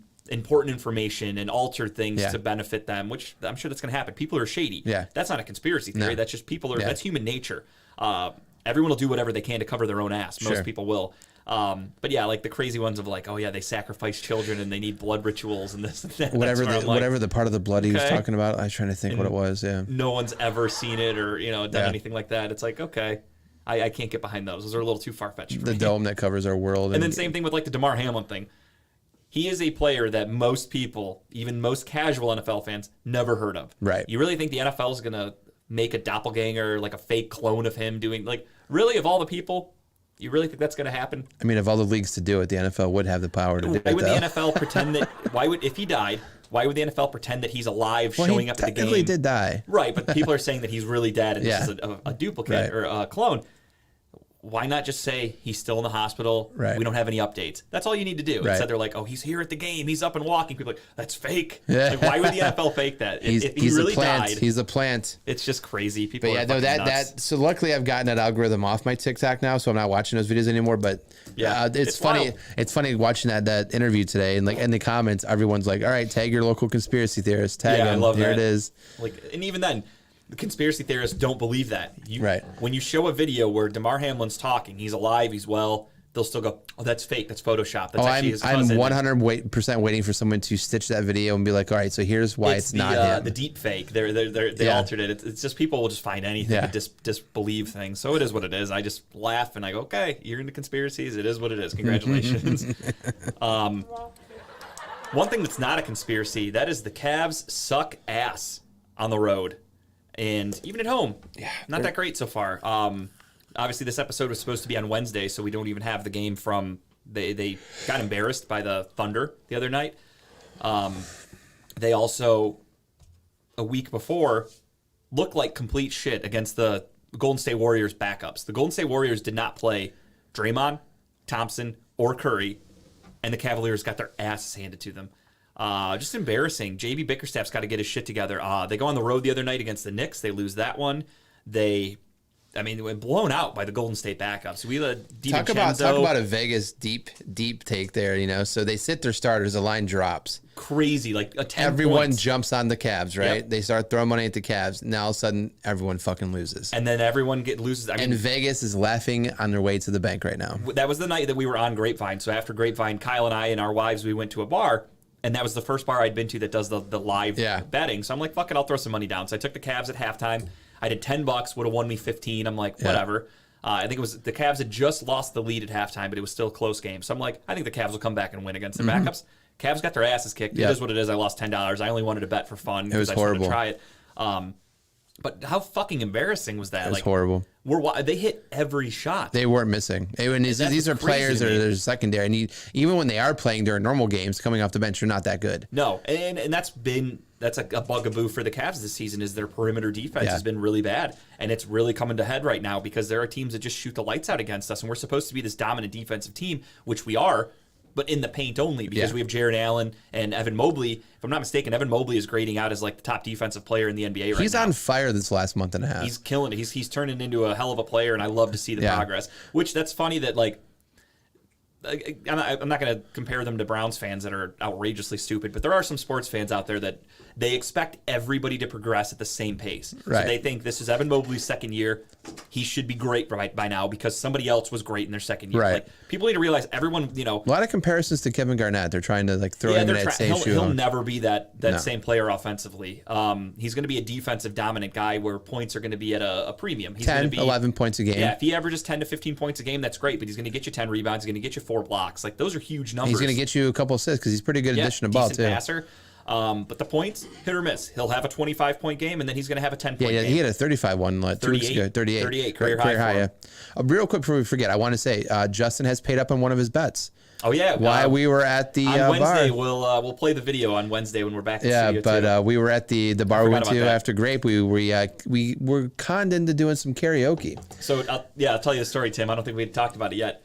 No, you didn't. So after we went on Grape, we went up to a bar called My Corner Bar. No affiliation with Redline Radio. Let's put that out there now. This is just a free plug for them to tell them the name. We're up there, we're drinking, we're having a good time, and I'm not gonna lie, I didn't know how long we would be up there. When we went up there after Grape, I figured, a couple beers, we'll watch the Cavs game. Next thing I know, we stayed up there till damn near closing time. We had a good time. So we're sitting right across from the stage, and we're just eating, drinking, having a good time, and the DJ walks up to us and he just goes, "Tell you what, you guys do karaoke, I'll buy you guys a round of beers, shots, whatever you want." And I looked around, I'm like, 4 peppermint schnapps shots? He goes, Boom. "I'll sign you guys up. They'll be waiting for you as soon as you're done." We're like, "Fuck it, let's go." He goes, "But there's one catch. You have to sing YMCA by the Village People." And we're like, "All right, whatever, fuck it." So We fucking nailed it. we went up there and we killed it. That was my first time doing karaoke, but yeah, I lost the Major League Baseball. I lost the baseball picks with Kyle. I lost by like 1, I think. Yeah, the yeah. Guardians. Yeah, the 'Cause Guardians, yeah. I had them losing to Tampa Bay. That fucked me. But I lost that one. We went up there and sang, and Kyle told me, he goes, if we all go up and sing, he's like, "I'll count this as Yep. your punishment." So And I we was got like, it. We filmed the whole we thing. filmed it, so we'll play it next Wednesday. But it was great. We were a couple sheets in the win, of course. He but named us the Drunkards.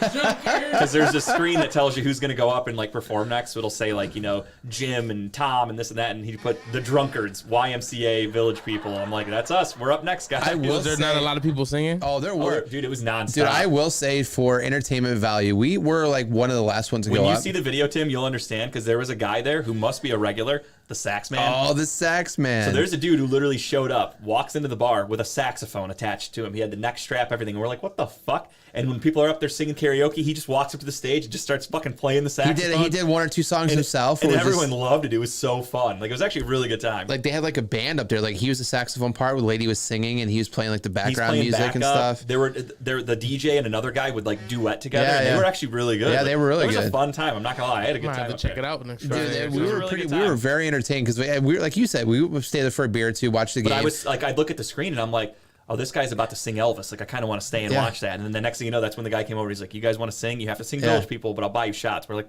all right, fuck it. Let's do it. Yeah, so there was a lot of good songs played that night. Some questionable people, but some actually pretty good people. Yeah. It was an okay bar. The vibe was good. The food was good. I mean, Yeah, it was cheap. Yeah, cheap. Yeah, it was a good time. Nice so. place. I had a really good time. So, yeah, I fulfilled the punishment. We'll have the video for Yeah. that next week. We'll play that on Wednesday to show everybody that I do fulfill my first punishment. That's actually my first one That's ever, your actually, now that I first think about it. punishment you've had to That was my fulfill. first one actually doing. Yes. So it feels weird. Yeah, It was I a know. painless punishment. Yeah, 100%. It was great. It was easy. I was prepared to do it.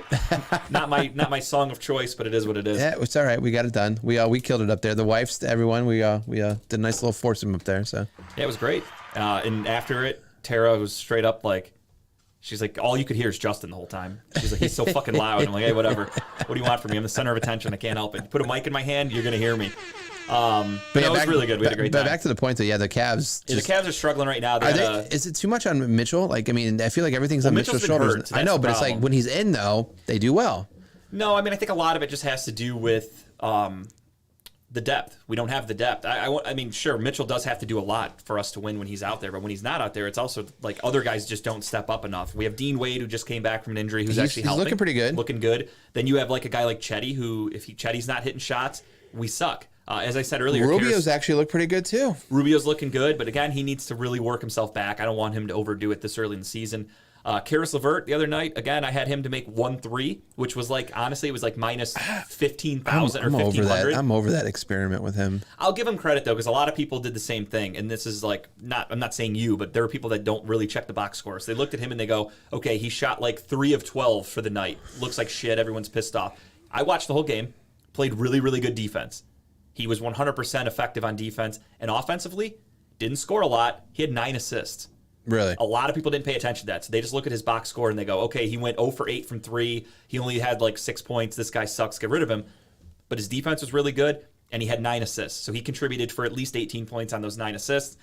You can't ask for much more for a guy who knows his shot's not going down, distribute the ball. So Who's on the I'm trade okay with block, him. though, you think? From what I've seen, the only rumors that are really clicking are teams looking to dump salary. So I could see a move that would get LeVert out of here, possibly Chetty out of here. Those are just guys to keep an eye on. But one trade scenario that I actually saw was a second-round pick and Dylan Windler for Doug McDermott from the Spurs. That would get us a shooter, a guy that's healthy, somebody that can stay on the court. I've seen some other rumors about us possibly going off after Bogdanovich from the Detroit Pistons. What that's going to cost, I don't know. I've seen rumors that it could be Kevin Love part of the deal to get rid of him for Bogdanovich. Yeah. Just because you got to kind of match salary and stuff like that. So definitely some things to keep an eye on. The Cavs do need to make some moves. Yeah, definitely. They need to be I absolutely buyers. love Kevin Love. He's one of my favorite Cavaliers of all time. He's a good cheerleader too for this the year. team.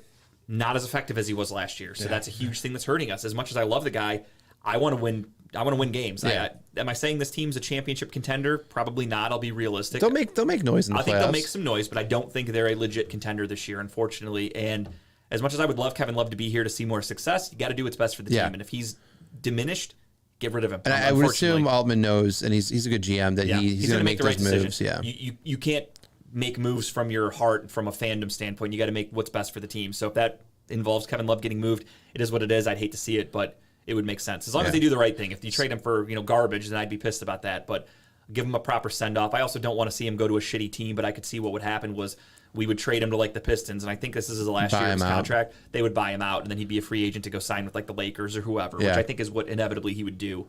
We'll keep an eye on things like that. Definitely think some trades will be happening. The trade deadline, I think, is like end of February or something. It's coming up. Yeah. Got about a month. You'll start seeing some action here. But we'll see. But the Cavs right now need to step their shit up because luckily the rest of the East isn't doing much either. But the Cavs got to step it up. At one point, off so hot this season. Now they're starting to even out again. I think what are they, 21-20 now or something? Yeah, they're about a 500 team since they started off like 10-1. Now they're the 5th seed in the playoffs. They were number 1, number 2, now down to 5th. They're inching their way to a play-in team, and that's embarrassing. Yeah. You can't have that. Yeah, when you make that trade for Donovan Mitchell and you have expectations, you better not be a play-in team, and you better not even be like a 6th seed. Like you better be top 5. We said that before the season started. I had them at like the 3rd or 4th seed.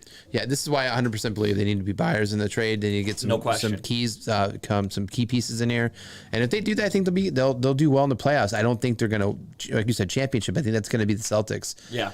They're, even though we've beat them twice this year, they're one hell of a fucking basketball team. They're great. They play great defense. Jason Tatum's, MVP caliber kind of player. The Sixers have looked pretty good of late. They came back and had a huge win against the Nuggets yesterday. Joel Embiid really wanted to prove to the world that he deserved some MVP votes last year because he came in second to Jokic, and he went out there and outperformed him yesterday. But that was a fun game to watch. But yeah, we'll talk more basketball as the season goes on. It's early still. It's halfway point. The All-Star break hasn't even happened. Donovan Mitchell, kudos to him. He was named the official NBA All-Star starter.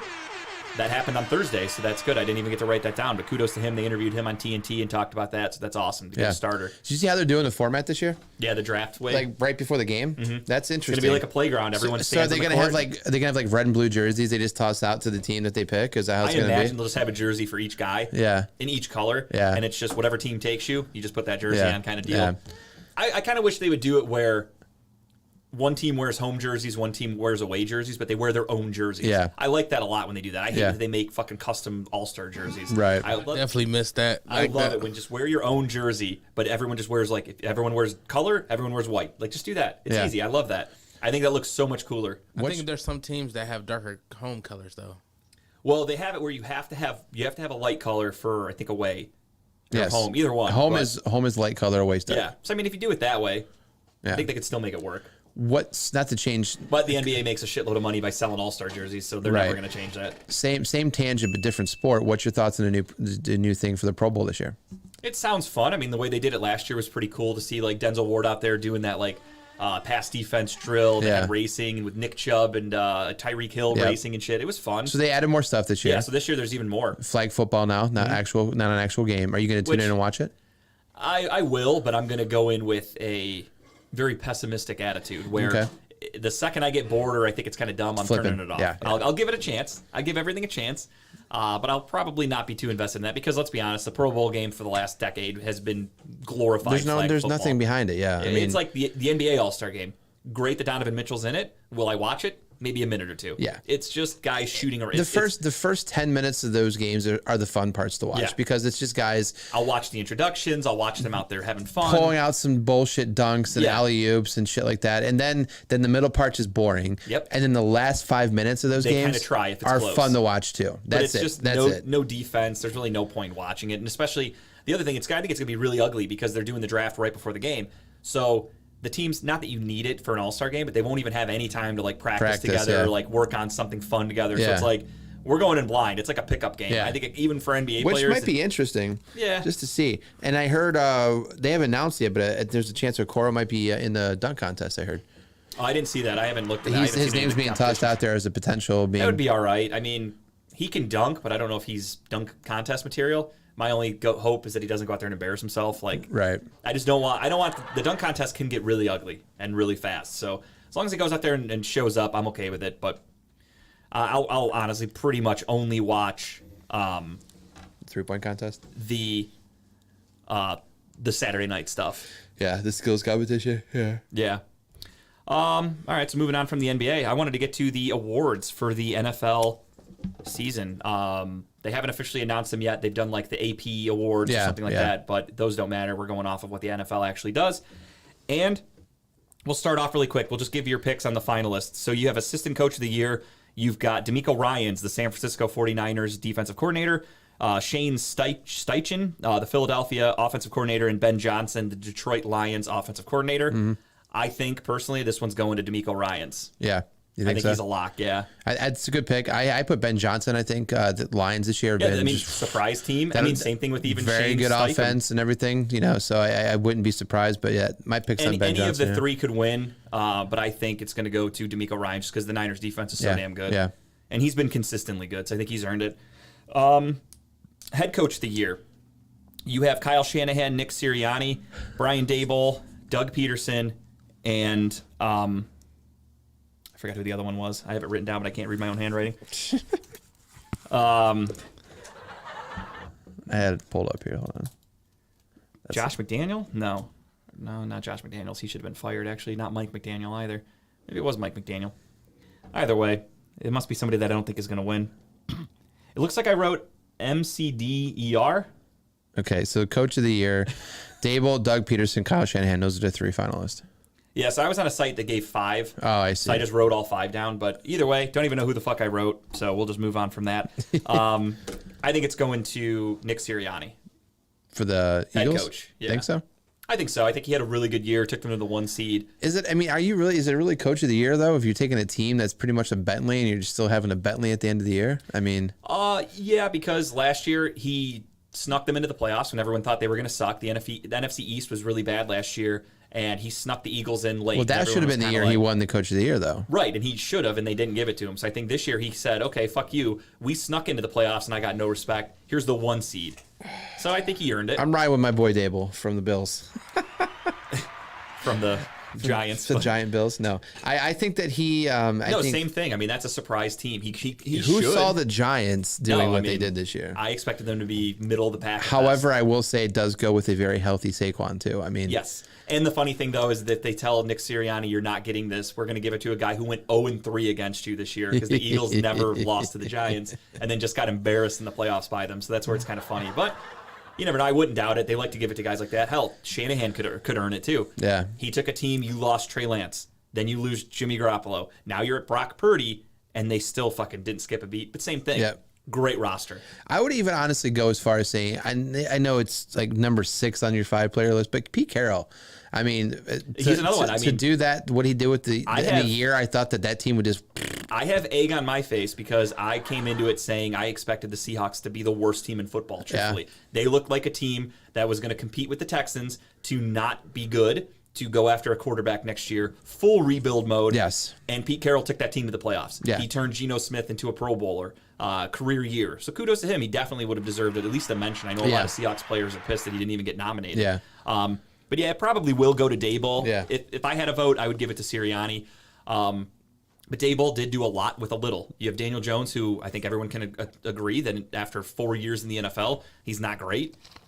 Took them to the But playoffs. he works in a system that he's created. Exactly. This year. Daboll came in and said, here's what we're going to do. I know what your strengths and weaknesses are. We're going to stick to this. And it worked. Got him to the playoffs. So yeah, he'll probably get it. But if I had a vote, I'd probably go with Nick Sirianni personally. Next up, you have comeback player of the year between Christian McCaffrey, Saquon Barkley, and Geno Smith. Geno Smith for me, I think, honestly. I was going to say the same exact thing. So for me, Saquon Barkley was once great. Yeah. Then he started getting hurt. Christian McCaffrey, great, started getting hurt. They're just playing how they used to play. Right. Geno Smith has never been good. No. He came in and played great this year. To me, that's comeback player of the year. Hell of a year for that guy. It took this guy 10 years or whatever in the NFL to have this kind of year. Yeah. That deserves an award in my opinion. Does that stick around next year? What happens with him next year? I'm curious. Right. But if he can earned keep it for this year. But for sure earned it for this year. Honestly, I've never seen him play that good of football before. No, I thought he was going to suck. Yeah. I So, mean, hats off to him because I he got thrown into truly- a position where they were meant to lose. Yeah. You're just going to carry this team to the end of the year. We're going to draft a quarterback first round. Now they have a lot of questions. Yeah. What do we do? Do we keep them? Do we draft someone else? Do we roll with them? Do we still draft a quarterback? It's going to be quite interesting. my buddy that's a Seahawks fan thinks that they're gonna roll with him. Yeah. He thinks this is a year that they're gonna go after everything else. Yep. And then next year go after the quarterback. Yeah. Because they have the Denver picks. They're picking top Okay. 5. Yeah. So yeah, I mean, it's that's he's smart. saying- It's smart. He's saying take a defensive end because they need to work on their defense a little bit. So he's like, get an edge rusher at top 5 because he doesn't like the quarterbacks that might be there because he Yep. thinks Bryce Young and he. Houston, yeah. I don't know if he's just fucking with me because he knows I'm from Ohio. I don't personally care about Ohio State, but he always says like, oh, I hate Ohio State players. I don't want any of them. So he doesn't want C.J. Stroud if he's Yeah. sitting there at 5. So he wants none of the quarterbacks this year. He doesn't like any of them. So he wants everything else. Get the quarterback next year. Give Geno like a 3-year contract. See what you got. It's not bad, and you've kept Pete Carroll on longer too because we Yeah. thought he was kind of on his way out as well. Yeah, I mean, he's like 80 years Yeah. old, so they better fucking figure some shit out quick because he's not getting any younger. Defensive Rookie of the Year, I think this one's pretty easy. You've got Sauce Gardner, Aiden Hutchinson, and Tariq Woolen. Speaking of the Seattle Seahawks, very good drafting late team. They find diamonds in the rough all the time. It looks like they found another. Sauce Gardner had a great year, great corner. He was an All-Pro. I mean, I don't think it's even going to be close in the votes. I think he's going to win this by a absolutely. landslide. What a hell of a pick. I mean, they've got 2 hell of picks on that team. Yeah. That they had. There's a good chance they walk away with offensive and defensive Yeah, Rookie of the it's Year. insane.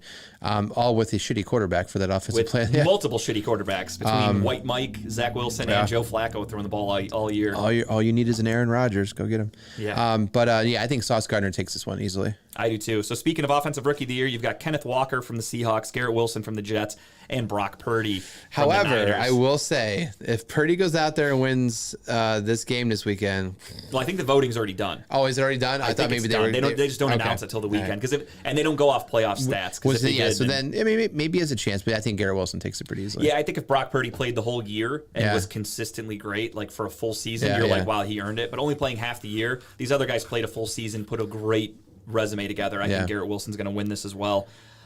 Defensive Player of the Year, Nick Bosa, Micah Parsons, and this is a shocker to me. Chris Jones made it as a finalist and not No not Myles Garrett. Garrett. Is But that the- just goes to show you the number one thing that everyone always says: if you want a Defensive Player of the Year, got to win games. Yeah. They're not going to give it to a team that didn't make the playoffs. If you look at it, Micah Parsons just got eliminated. Chris Jones playing today. Nick Bosa playing today. You got to be on a good team if you want to win these awards. Personally, I think it goes to Nick Bosa by a landslide. Oh fuck yeah! I don't mean, think it's what gonna a be hell of a close. year he's had. Yeah. Yeah, I think Nick Bosa takes this one pretty easily. Nick Bosa led the league in sacks. Myles Garrett was not far behind. However, Myles Garrett, obviously, if you want to get technical, you want to break shit down, faced way more double teams. His percentage on beating a blocker. He's also out a game and a half too. Yeah, his percentage on beating a blocker is better than anybody else up here on the nomination. That's why I was shocked he didn't at least get the third. Yeah. You don't want to give him the award, but at least let him be top 3. Like Chris Jones had a good year, sure, but I think Myles Garrett was way Yeah. more impactful than Chris Jones. I'm so excited to see what happens with Myles next year in that defense. Yeah, I'm him and so Jim pumped Schwartz, to see. very excited.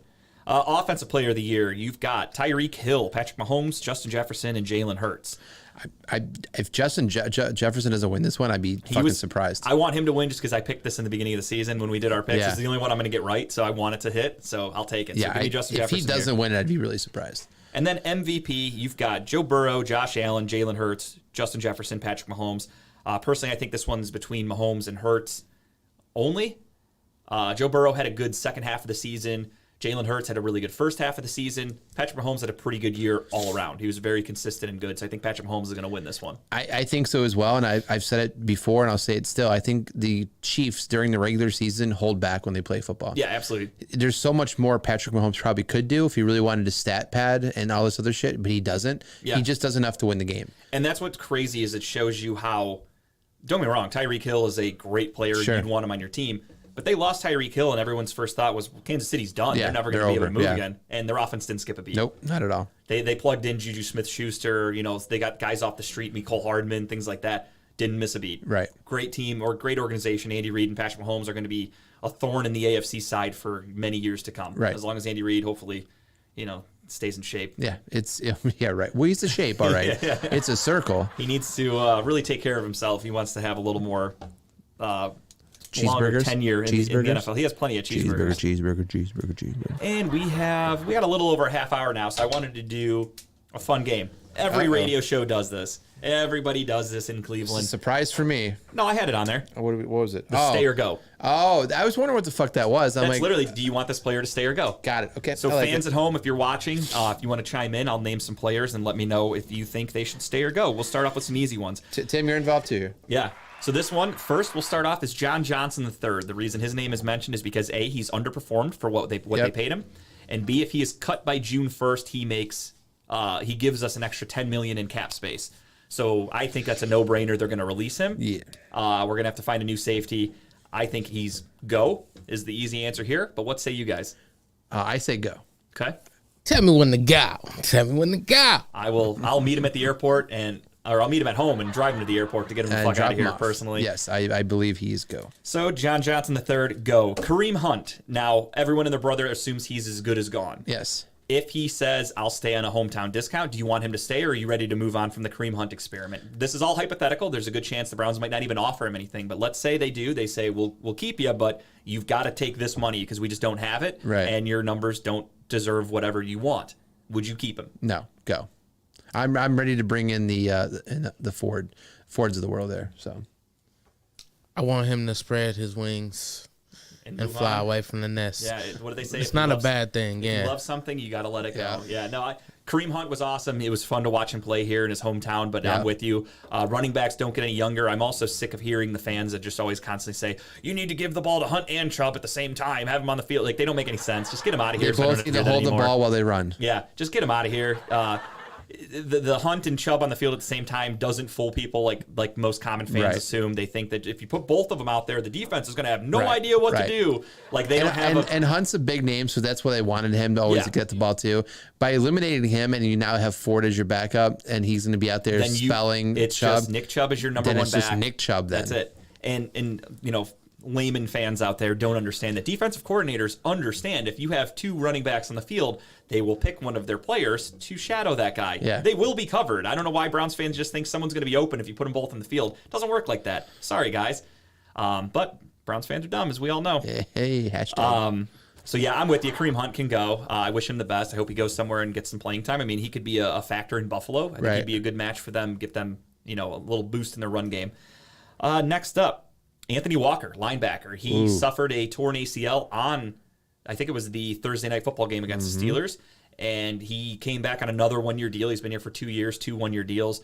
He was a good leader at middle linebacker. He was the leading tackler last year, if I'm not mistaken. This season, obviously, his season was cut short. I would like to see him back. We are so fucking depleted at linebacker. If he's healthy, if he's able to come back on a one-year prove-it deal again, and he's a good teammate, it seems like. He's a good leader. I'd say bring him back for the right price, but I'm not overpaying a guy like Anthony Walker. If he gets a good deal elsewhere, see ya, more power to you. But we do need linebacker help. I would love for him to come back. Yes, yes, a 1 year deal, that's fine. But I think his presence was crucial for that defense. Yeah, I want him to stay as well. I just feel like the key pieces that we have on defense, we like for them to all stick together and get stronger. So I feel like he should stay. I agree. We're all in agreement there. Next up, Ethan Posick. So this is an interesting one. Ethan Posick played very well. He was a really good center. Shouldn't have played this year where they wanted Nick Harris. Nick Harris tore his ACL in the first snap of the preseason against the Jags. Does Nick Harris come back healthy next year? Does he just earn the starting spot automatically? For some reason, they love Nick Harris. They think he's the future at center. Hasn't really shown anything. Ethan Posick played really well. Do you bring him back on a cheap deal to at least be the backup? That's a good question. Because obviously I don't want him on the team anymore, but that Froholt guy, he is a free agent also. So we are down to no backup center on this Would team. he take backup money, though? Who, Posick? Yeah. I would think so. Yeah. It's going to depend on what the market is. I don't know many teams that need a center. Obviously, most teams have one, and they kind of roll with the same guy for quite some time. He played well, but I don't think he played enough to where teams are going to back the Brinks truck up for him. I would absolutely love to have him back on a deal, 1 year, 2 years as a backup to Harris because he tore his ACL. Yeah, we need the depth. It's very not trustworthy. And plus, one thing we've learned is we need depth Can't in have this enough offensive line. linemen. So yes, I would say stay. I would like to bring him back. Yeah, I was gonna say stay, and even if we could possibly move him somewhere else, because I mean he definitely he could play a swing guard if Miles what's his name, Wyatt Teller. I'm sorry. Wyatt Teller goes down. Yes. Batonio, God forbid, goes down. Moving a center to a guard position is easier than moving to a tackle. Yeah. So yeah. And I just think he's a better overall player than Froholt, who Froholt is not a center. He had to play center in a pinch. So I'd rather have Posick moving around than Froholt personally. Next we have Deion Jones. The Browns traded for him for a 7th round pick, linebacker from Atlanta. Seemed like he came into town and got into the doghouse a little bit, and then once he started finding the field, he actually made some really good plays. So he's another one. He's young. I think we could keep him for relatively cheap because nobody really wants him. Atlanta got rid of him for peanuts. He had a big contract with Atlanta. I think now he understands he's not going to get that kind of money again. So if we can keep him, again, we need the linebacker depth. Yes. So you can't have too many bodies in that room. I think he's talented. He was like a 2nd round pick or something like that when Atlanta took him like 5 years ago, 6 years ago, whatever. I say bring him back if the price is right. I think, yes, him and Walker both bring him back because I think they're going to address the bigger issue, which is that defensive line. And if you could sign both of those players back for a good deal, you kind of not perfected your linebacker room, but you've at least made it easier to help the linebacker room because now you can just go draft someone or maybe bring someone in to help them. And Jim Schwartz's defense doesn't need great linebackers. Right. It needs great defensive linemen. So I think Deion Jones, Anthony Walker, guys like that, they're fine for linebackers as long as you figure out that defensive line situation. Yes. I would love to bring him back. I like Deion Jones a lot. Tim? bring him back definitely. Like I said, we need the help anyway. Can't have too many linebackers as we learned. How many fucking guys went down for the year? Right, exactly. Speaking of linebackers that went down for the year, here's another one. Sione Takitaki. He was on the last year of his rookie contract. He tore his ACL also, out for the year. Good, great special teams guy.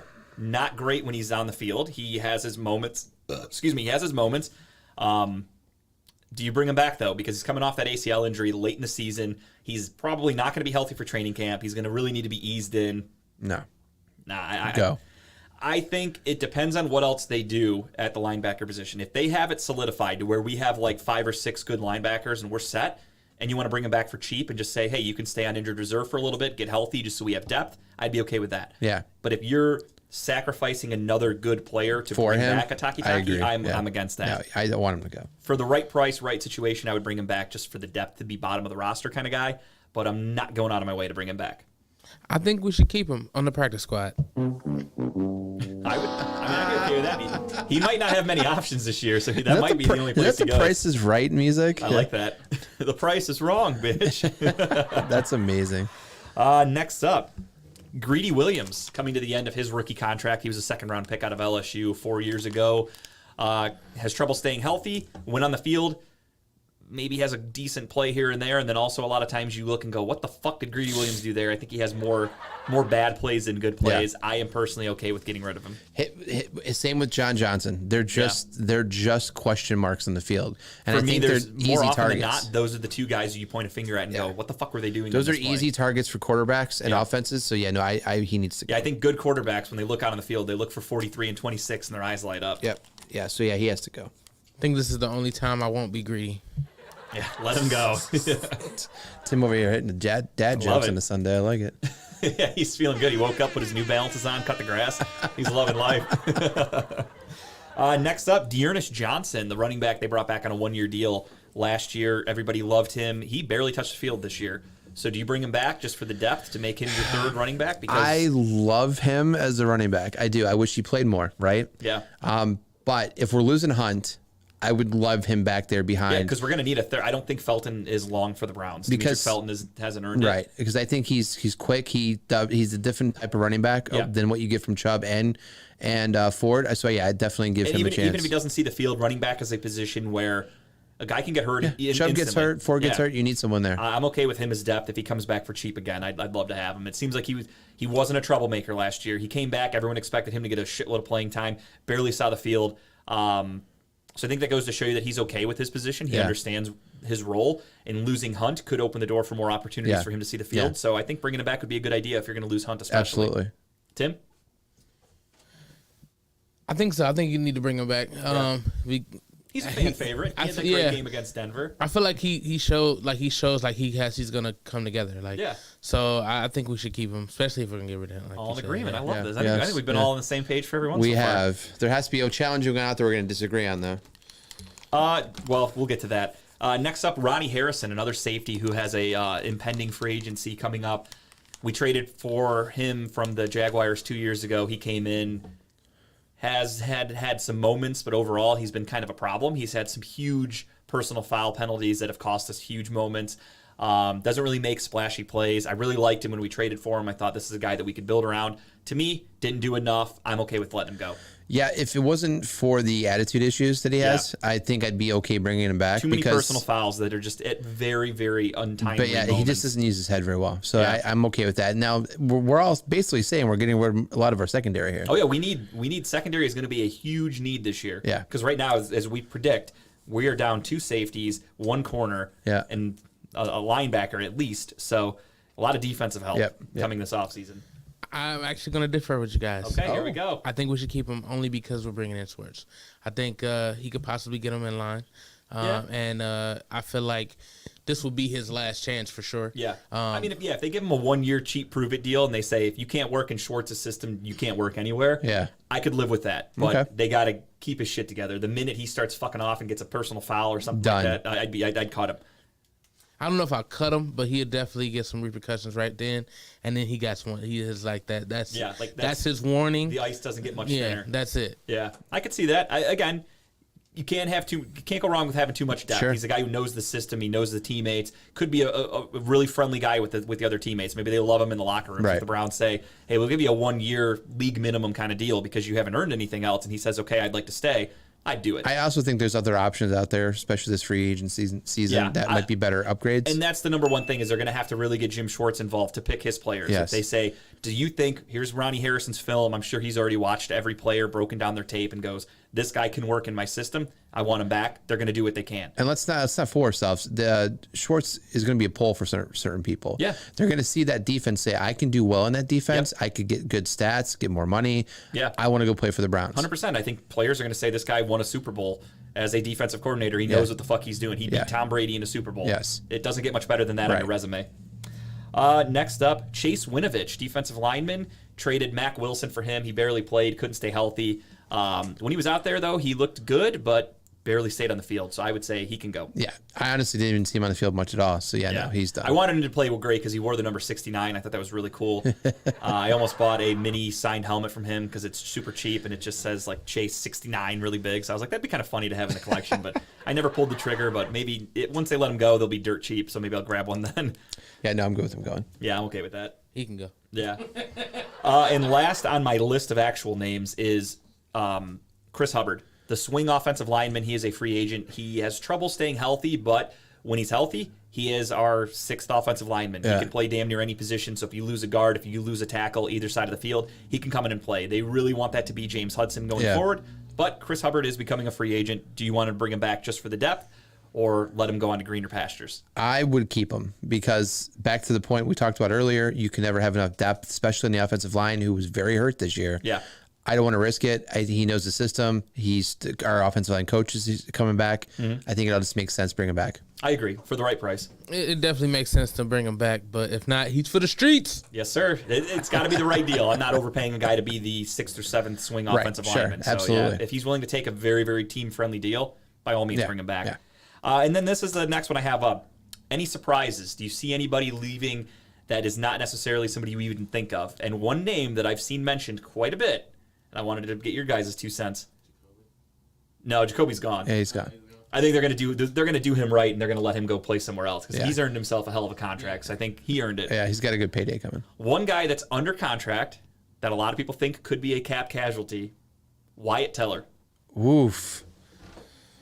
Wow, really? That's a name I saw because a lot of people are saying if you bring back Posick, maybe you make Nick Harris or James Hudson your right guard. Wyatt Teller is expendable because he's going to be making like $13 million on the books next year. So if you can get rid of him, And his production last year was not. his production was not as good. Yeah. Joe Batonio was the Pro Bowler. Wyatt Teller had a lot of penalties. He missed some time. Wasn't as effective on the right side as he used to be. So there's a lot of speculation that he could be a cap casualty to clear up a little cap space because you can only pay so many guys. True. No, it's a So guy. when I saw that one, I was like, wow, I didn't even expect that name to pop up, but that would make sense. Like I would not be shocked because Especially in a season where you need some moolah, you need some extra money. I think Bill Callahan has proven that if you give him a good player, he could do anything with them. He can make that offensive line just fine without Wyatt Teller. Yeah. Wyatt Teller's good, but last year showed What kind of money are we talking that we would save by cutting him? I forgot the exacts, but it would be a significant amount. I think it would be like 10 million plus. Well, him paired with Johnson's 10 million. Yeah, I mean that opens up. I mean, Jeez. right now we're projected after they restructure and do some things to have like 30 to 40 million. And then 2024, it starts to get tighter for sure. They're gonna have to do more restructuring and more Yeah. things like that. So losing Wyatt Teller now could be one of the situations where it opens up money for 2024, opens up things for the future. I'm okay. Just again, hypothetical. This is just some names people put out there. I would be okay with him being cut, and this is where I guess would be like I trust up to the front office to make Yeah. the right decision, and I also trust Callahan to the coach that, like you said, he can do what he can with whoever he has as long as they're there, right? He can change up that line and make it work without him. If it's going to be for the betterment of the team, they're going to take that money they made from cutting him and turn it into signing another another good player to help our defense or whatever. I'm all for it. Sure. Yeah, so I'd be okay with it. That would surprise me, but I'd be okay with it. Yeah, it would be a shocker, but obviously if you make a move like that, the next guy coming in better be just as good or as close to as you can. Because if you get rid of him and then your offensive line takes a huge hit and you all of a sudden can't run anymore, you can't even block for Deshaun, that's going to be a problem. Yeah, I mean, I'll never take it away from Teller. I mean, that guy has a lot of heart. Yeah. Did well last year. Personally, I have some grudge against him a little bit just because of his wife. His wife's fucking very mouthy. Very, very on social media. She's yeah. very much like Baker's wife. She's Yeah. very much like Patrick Mahomes' wife. Like it's just I don't like She's that. been quiet this year though. She has. He put her in place. Yeah, and He told her to shut up. and the Jackson kid too. Yeah. I didn't see him until like last week where he made a video or whatever, but he's Yeah. been kind of on the DL all year. I mean, the shit that he does, I get it. He's doing it for social media. It is what it is. It's annoying as fuck. I personally You're don't doing get it on the Mahomes name though. But it's like, yeah, you're just making your family look bad because, A, you're not a good dancer. If you're going to do a TikTok, Yes. you want to go viral, whatever, do something cool. Right. Do something you're good at. Right. Seeing him do this fucking lame dance and he, like, pops his jacket, like, dude, that sucks. That's Yeah. that's lame. You're not doing anything cool or special. You are just riding your brother's and all coattails. you are, you're just Patrick Mahomes' brother. That's it. Yeah. Like, you're just embarrassing the family by doing shit And like that. talk about two ends of the spectrum when it comes to brother and brother. Like, Yeah. I don't understand that. Patrick at all. Mahomes is the least flashy player like Yeah. you'll ever see. Yeah. That dude sounds like Kermit the Frog, just goes out there, dominates, doesn't say shit, doesn't talk shit. Sounds like Kermit the Frog. He does, big time. But he just goes out there, does his job, and fucking leaves. Hey, piggy. Pretty much. And they're like, hey, Patrick, how'd you guys do today? And it just sounds like you close your eyes, you just think you're watching. We did pretty good. Yeah, that's exactly what he sounds like. Now that's all I'm gonna fucking think of today if he does a post-game interview. Now, one team, moving on here, one team today that is not quiet about talking shit is Cincinnati. Oh my God. They have. We'll do their pick last because we'll go in order. But I just Burrowhead wanna, Stadium. I wanted to talk about that. How is Cincinnati writing a check that their asses can't cash today? All they're doing is giving fucking bulletin board material for Kansas. Because even their Kansas City players are saying it now. Oh yeah, because like the media is asking them like, what do you guys think about Cincinnati calling it Burrowhead Stadium? What do you think of this? What do you think of that? You've got in 1 week the Bengals beat the Bills, and if the Bills would have won, they were going to play the game in Atlanta. Yeah. And people bought, like 50,000 people already bought tickets or whatever for that game. So first thing they say, Joe Burrow goes, send those refunds. Okay, he's trying to like have a little clip. He's telling everybody like, fuck you, we won, Bills didn't go. Okay, get it. Then there's the Burrowhead Stadium. Then there's Eli Apple tweeting out talking shit to Stephon Diggs after the game, which like, dude, worry about the Chiefs. The Bills are done. Why are you fucking so consumed with Stephon Diggs? Worry about the next It was kind of a opponent. cheap shot though with the 3. Yeah. that was kind of a low blow for him. But I mean, it's Eli Apple, I guess. I mean, yeah, and that's the other thing too is he gets fucking smoked Yeah. regularly. So like he's not good enough to talk that kind of shit. The Burrowhead Stadium though, kind of it makes sense right now because he does well in that stadium. Sure, but I mean that's the one thing that I always hated with sports is that, and this is an easy argument for fans that are trying to prove a point. The win and loss. Yeah. They act like that's strictly quarterback. Sure. If you look at those games, it's not like Patrick Mahomes goes out there and shits the bed. Right. Patrick Mahomes plays really well. Right. In fact, the loss to the Bengals this year from the Chiefs, I watched that game. Great game. Travis Kelce cost them that game. Travis Kelce fumbled the ball like midfield while they were driving to go take the lead. Next thing you know, Bengals get it, drive down, score a touchdown, win the game. Everyone says, oh, Patrick Mahomes blew it against the Bengals. What the fuck could he have done? It was a fumble by he should be Travis out there, Kelce. He should be out there playing safety is what he should be doing. For media and social media and headlines, they go, well, Burrow just dominates against Mahomes. Yeah. If you look at Mahomes' numbers, they're damn near neck and neck. Those two just play really well. They're Yeah. both very good. I'm all for shit talking. I love a good shit talking, but you just can't embarrass yourself. Now, if they go out there and they lose to the Chiefs by like 3 points, that's fine. It is a great game. And that's the other thing too is they claim that Joe Burrow is dominant against the Chiefs. All 3 of the wins, I think he's 3-0 against them or whatever, have been by 3 points. Yeah. Like every game's close as fuck. So it's just a really good that first friendly interception rivalry. today is going to be very interesting. And did you see what the mayor did? No, so I didn't hear what he did, but I heard someone talking about the mayor So when I was driving mayor over of today. Cincinnati filmed a little TikTok thing or whatever to try to go viral of him pretending to sign into order, officially saying that Joe Burrow is Patrick Mahomes' father, and like he did a full skit. And it was, I don't want to say this word because I'm in my 30s, I'm not a kid, but it was cringe worthy or whatever the fuck the kids say. It was embarrassing as fuck. I won't even say cringe. I'll call it like it is. No cap. No Okay. cap. It was embarrassing as fuck. It was the corniest thing I've ever seen. And it's one of those things of like, you better pray you fucking win this game because if not, you guys are going to be eating a lot of shit for the foreseeable future. So you're not only giving him Burrowhead Stadium, you now have somebody saying The mayor. It's It's not like saying it's that like some fucking city you're the councilman. child of Joe Burrow. Yep. I mean, can't wait. I'm glad it's a night game tonight because that's gonna be cannot wait. fucking fun to watch. But Jesus Christ! Yeah, I mean, and the Chiefs have not said a word. The Chiefs are like, wait, we're just here to handle Except business. that one We guy wanna win during a game. the media thing where Yeah. he's like, yeah, so I'll see you at Burrowhead Stadium. And the reporter's like, did you just say Burrowhead Stadium? Yeah, it's Burrowhead Stadium. We'll see you guys at the game. Thanks. And he's like all serious about it. He just acted like it's completely normal. I was like, that's amazing. Yeah, so we'll do that pick last, but I just want to talk about all the bullshit that they've been talking, and I can't believe it. I love Bengals- good shit talking. I do too. Just but, back it up. And my thing is, I'm talk shit after the game. Sure. Because like you said, if you go out there and get embarrassed tonight, then you just look like a fucking idiot by doing that. Like if you I win hope- and you want to talk a little bit after, that's fine. But I hope somebody has a Burrowhead Stadium flag they're going to plant in the middle if they do beat them tonight. I don't doubt it. I'd just be worried about getting out of there alive in Kansas City because those are some fucking wild fans. Yeah, they talk so much shit. Get the wolf on him. He's still in jail. Yeah. I saw a story about him the other day, actually, speaking of him. It said that he put multiple bets down before the season started on Mahomes MVP and the Chiefs to win the Super Bowl. And they said if those bets are legit, because he posted a screenshot of them, Yeah. they're like, if those are real and not like faked, he'll make enough money to get bail, so he'll get himself out of jail if Patrick Mahomes wins MVP. And I think he put $5,000 on Mahomes to win MVP at like plus whatever. I forgot exactly what the odds were, but it said something like he would end up making, if the Chiefs win the Super Bowl and Mahomes wins MVP, like $100,000 because of his bets. So it's enough to get him out of jail. How funny would that be? Is that the one thing that gets you out of jail is that, you know, That's what they said. They're like, this is literally like an ultimate bet for this guy. It's his whole life. This is it.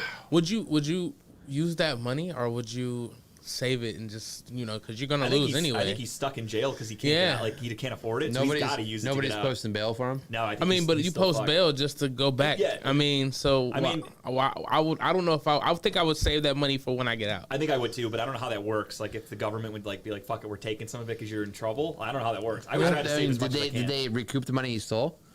I think so. Yeah. Yeah, so then probably I won't take anything from him. Well, like you're saying, I would say I would just keep it because Yeah. you're going to lose that trial. You're going to Yeah. do some You jail time. lost that trial. Serve Like, your time. yeah. Come out and you have a nice little nest Yeah. egg waiting for you. And Yeah. have someone invest the money, so maybe you Yeah. made a little extra money off of it, and you came back out, and there you go, boom. Yeah. Or have somebody put it in your whatever it's called, your money in jail. Or throw it into a bank. He's gonna need Commissary. that. Commissary. That's it. I forgot it. Whatever you call your money in jail. I knew it had a word. I just couldn't remember what it was. It's Monopoly. You know, free parking. I know what a prison wallet is. I know things like that. But Oh my god. commissary. That's the word. That You was think I would remember? I've been watching Oz so much lately. that with cigarettes and candies. Right. I mean, hey, he could. I hear they sell some decent shit if you've got a little bit of money in jail. I heard you can get a lot of shit when you get a lot of money in jail. I just never want to find out. No, so. not at all. I use 25,000 while I'm in there. You know. Yeah, might as well. I mean, I'm sick of eating the shit food here. I'm gonna go buy some crackers or something. They go to buy shit at the store. How do I get one of those jail cells where no guards watch me? I get nice steak dinners all the time. He probably. TV. I could see him doing pretty well in there. Everybody loves sports. They know who he is because he's the Wolfman. So like I could see him having a pretty good life in there. I don't know. And to my knowledge, he's not like a criminal with like a bad history, like gang affiliation, anything like that. So he's just this Joe Schmo this who stupid tried white to- guy who's in jail for trying to rob a bank in a wolf mask, and everyone's probably like, well, he's harmless. That's what I'm saying. He's Yeah. he's not probably a smart. morale He's booster. not smart, Yeah. but he's harmless. Yeah, So good for him. If he hits those bets, more power to him. it's crazy. That'd be nuts if he wins his Have you freedom. made any future bets? Speaking of betting, No, not really. so you didn't put money on like the Guardians win the World Series or No. the Cavs win the I did championship? that last year when I was in Vegas. Before it was right after we got Watson, before his suspension came down. So I was riding high. I really thought that we were going to be good. So I took us over 9.5 to win 10 games, and then I took us to win the AFC North because again, this was all before his suspension. I thought we'd be looking at like a 4-gamer, What'd you and bet then he'd to be win? fine. Not much. It was like $20 each, so it was nothing crazy. But you know, it's just fun. I like gambling. Let's get into picks. So let's do it. We're wrapping up the championship weekend here, and as you can see by the Man, look scoreboard, at that 8-2 down there. Tim is fucking killing it. And the number one rule: there is no punishment for second place. It's strictly do not come in last. That's the so only thing. me and So Justin are fighting for the bottom Kyle here. and I are in a neck and neck spot here. Maybe it comes down to the Super Bowl. Maybe we tie, and then we'll have to figure some shit out after that. Oh, dual punishment. Might have to do something. We might have to do a duet. Maybe karaoke We duet have for to us. butter up Right. Tim's titties one time. That doesn't sound like a punishment to me. That sounds like a hell of a night. But I use wasn't country- done. use It was country crock. with our mouth. Yeah, country crock. I only use I can't believe it's not butter, Tim. Let's get right into picks, though. As you guys saw, the records are on the screen, and I will find these eventually. And we have, first game of the day, obviously, 49ers and Eagles. Let's start it off. Let's start off with Kyle. Actually, let's start off with the man killing it. Let's start off at the top. The top dog goes first. So this game is this is tough for It's me. very tough. The Eagles really haven't disappointed at all this season. So it's really hard to bet against them. However, it's been a pretty season with me, and I'm pretty sure. Going for it again. I got to, man. All right. I'm sticking Tim with going Purdy. the Niners. I like it. You want to go or you want me to go? I'll go. I'm going with the 49ers as well. I'm going to trust the defense to do what they do. I think last week against Dallas was kind of one of those just had a bad game type scenario, but I believe, and I might change my mind now that Elijah Mitchell is now inactive for the game. Oh, I didn't see that. Okay. I just got the pop up there. No, fuck. We're going with the 49ers still. Yeah. Okay, this is where we differ. Yep. I figured you'd take the I'm Eagles. going with the Eagles because, as I said earlier, I think the figured Dallas you would, Cowboys. The Cowboys showed the blueprint on how to kind of slow down that offense a little bit. Eagles defense, I think, is better than the Cowboys. They're healthier. They had the bye week. They just beat the fuck out of the Giants, so they're well rested. They're fine. The But Niners, it is the Giants though. So right? But the Niners had to kind of battle their way through Dallas. Again, I think they kind of showed a blueprint on how to slow this team down. I think the Eagles' offense is really fucking good. It's going to be a battle of great offenses versus great defenses on both sides. But give me the edge to the veterans. I can't let a rookie, Mr. Irrelevant, go you to have a a lot Super of Bowl. bias in this pick, I hear. But it's also smart because it almost worked last week. If Dak Prescott didn't suck dick, then the Cowboys should have beaten the Niners because they put Brock Purdy back down to reality. So with that being said, I think Eagles have been the number one team all season. I think they're going to fly, Eagles fly. Let's go. This is for you, Angel. With Fly, Eagles, fly. with what's the show called? Broad Street South. There you He's go. an Eagles fan, right? I think. Yeah. So I mean, with that, I feel like that also showed Purdy. You know, I feel like they gave him a little bit of, as you could say, time. Yeah. I don't know what do they call it? I forgot what they call that. Seniority in the Yeah, in the he's- system. he's I mean, I don't growing. know. You see it. Yeah. My thing though is last week the Cowboys defense. Again, they made life difficult for the Niners offense. The Eagles, I think, have a healthier team. They have a better defense. They're the home team. This is a 50-50 kind of pick. I think we can all agree that it was tough to make a decision. You guys know me. I stick to my gut. I take the home team in 50-50 games, and the home team just happens to be the number 1 seed that's played great for most of the season. I'm just going to keep rolling with them. So I'm going Eagles. I like it. And the only way for us to have different scores this year is if we make different picks. So I'm going That's for true. it. That's true. This is a make or break one. And then now we have the Chiefs and the Bengals. This spread has flip-flopped because of the infamous ankle for Patrick Mahomes. So this went from the Chiefs being the favorite, then the Bengals turned into the favorite. Now it's back to the Chiefs because Mahomes is healthy. The Bengals, again, they've been talking mad shit. They need to write themselves a hell of a check to back it all up today. I'll start. Give me Kansas City. Oh man, it's gonna be a big swing here.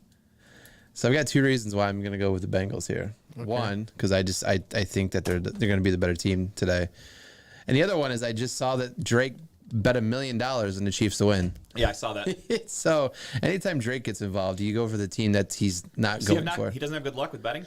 No, I don't really know much about or it. supporting anybody. Yeah, he's Usually, the if you have opposite. Drake in your corner, it's not good. I've heard that, actually. He's notorious with always being the person you don't want to. That also could be the reason why the money's kind of swung a little bit too for $1 million for the bet Bengals. tends to do that. But yeah, so give me the Bengals here. I think it's going to be another Burrowhead type scenario, Burrowhead Stadium for them.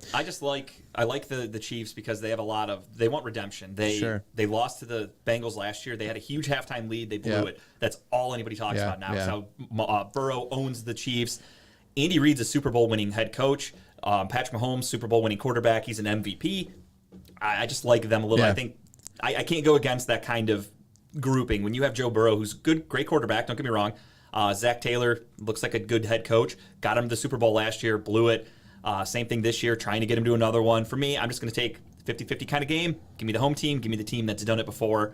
And I think, again, they're probably not too fucking happy. They're going to go out there with a lot to prove. This one's really tough for me as well because every time we want to count out the Bengals, what happens? They fucking win. That's why I can't pick the Bengals ever. I hate them. I really want to pick the Chiefs because I've always been a Chiefs fan.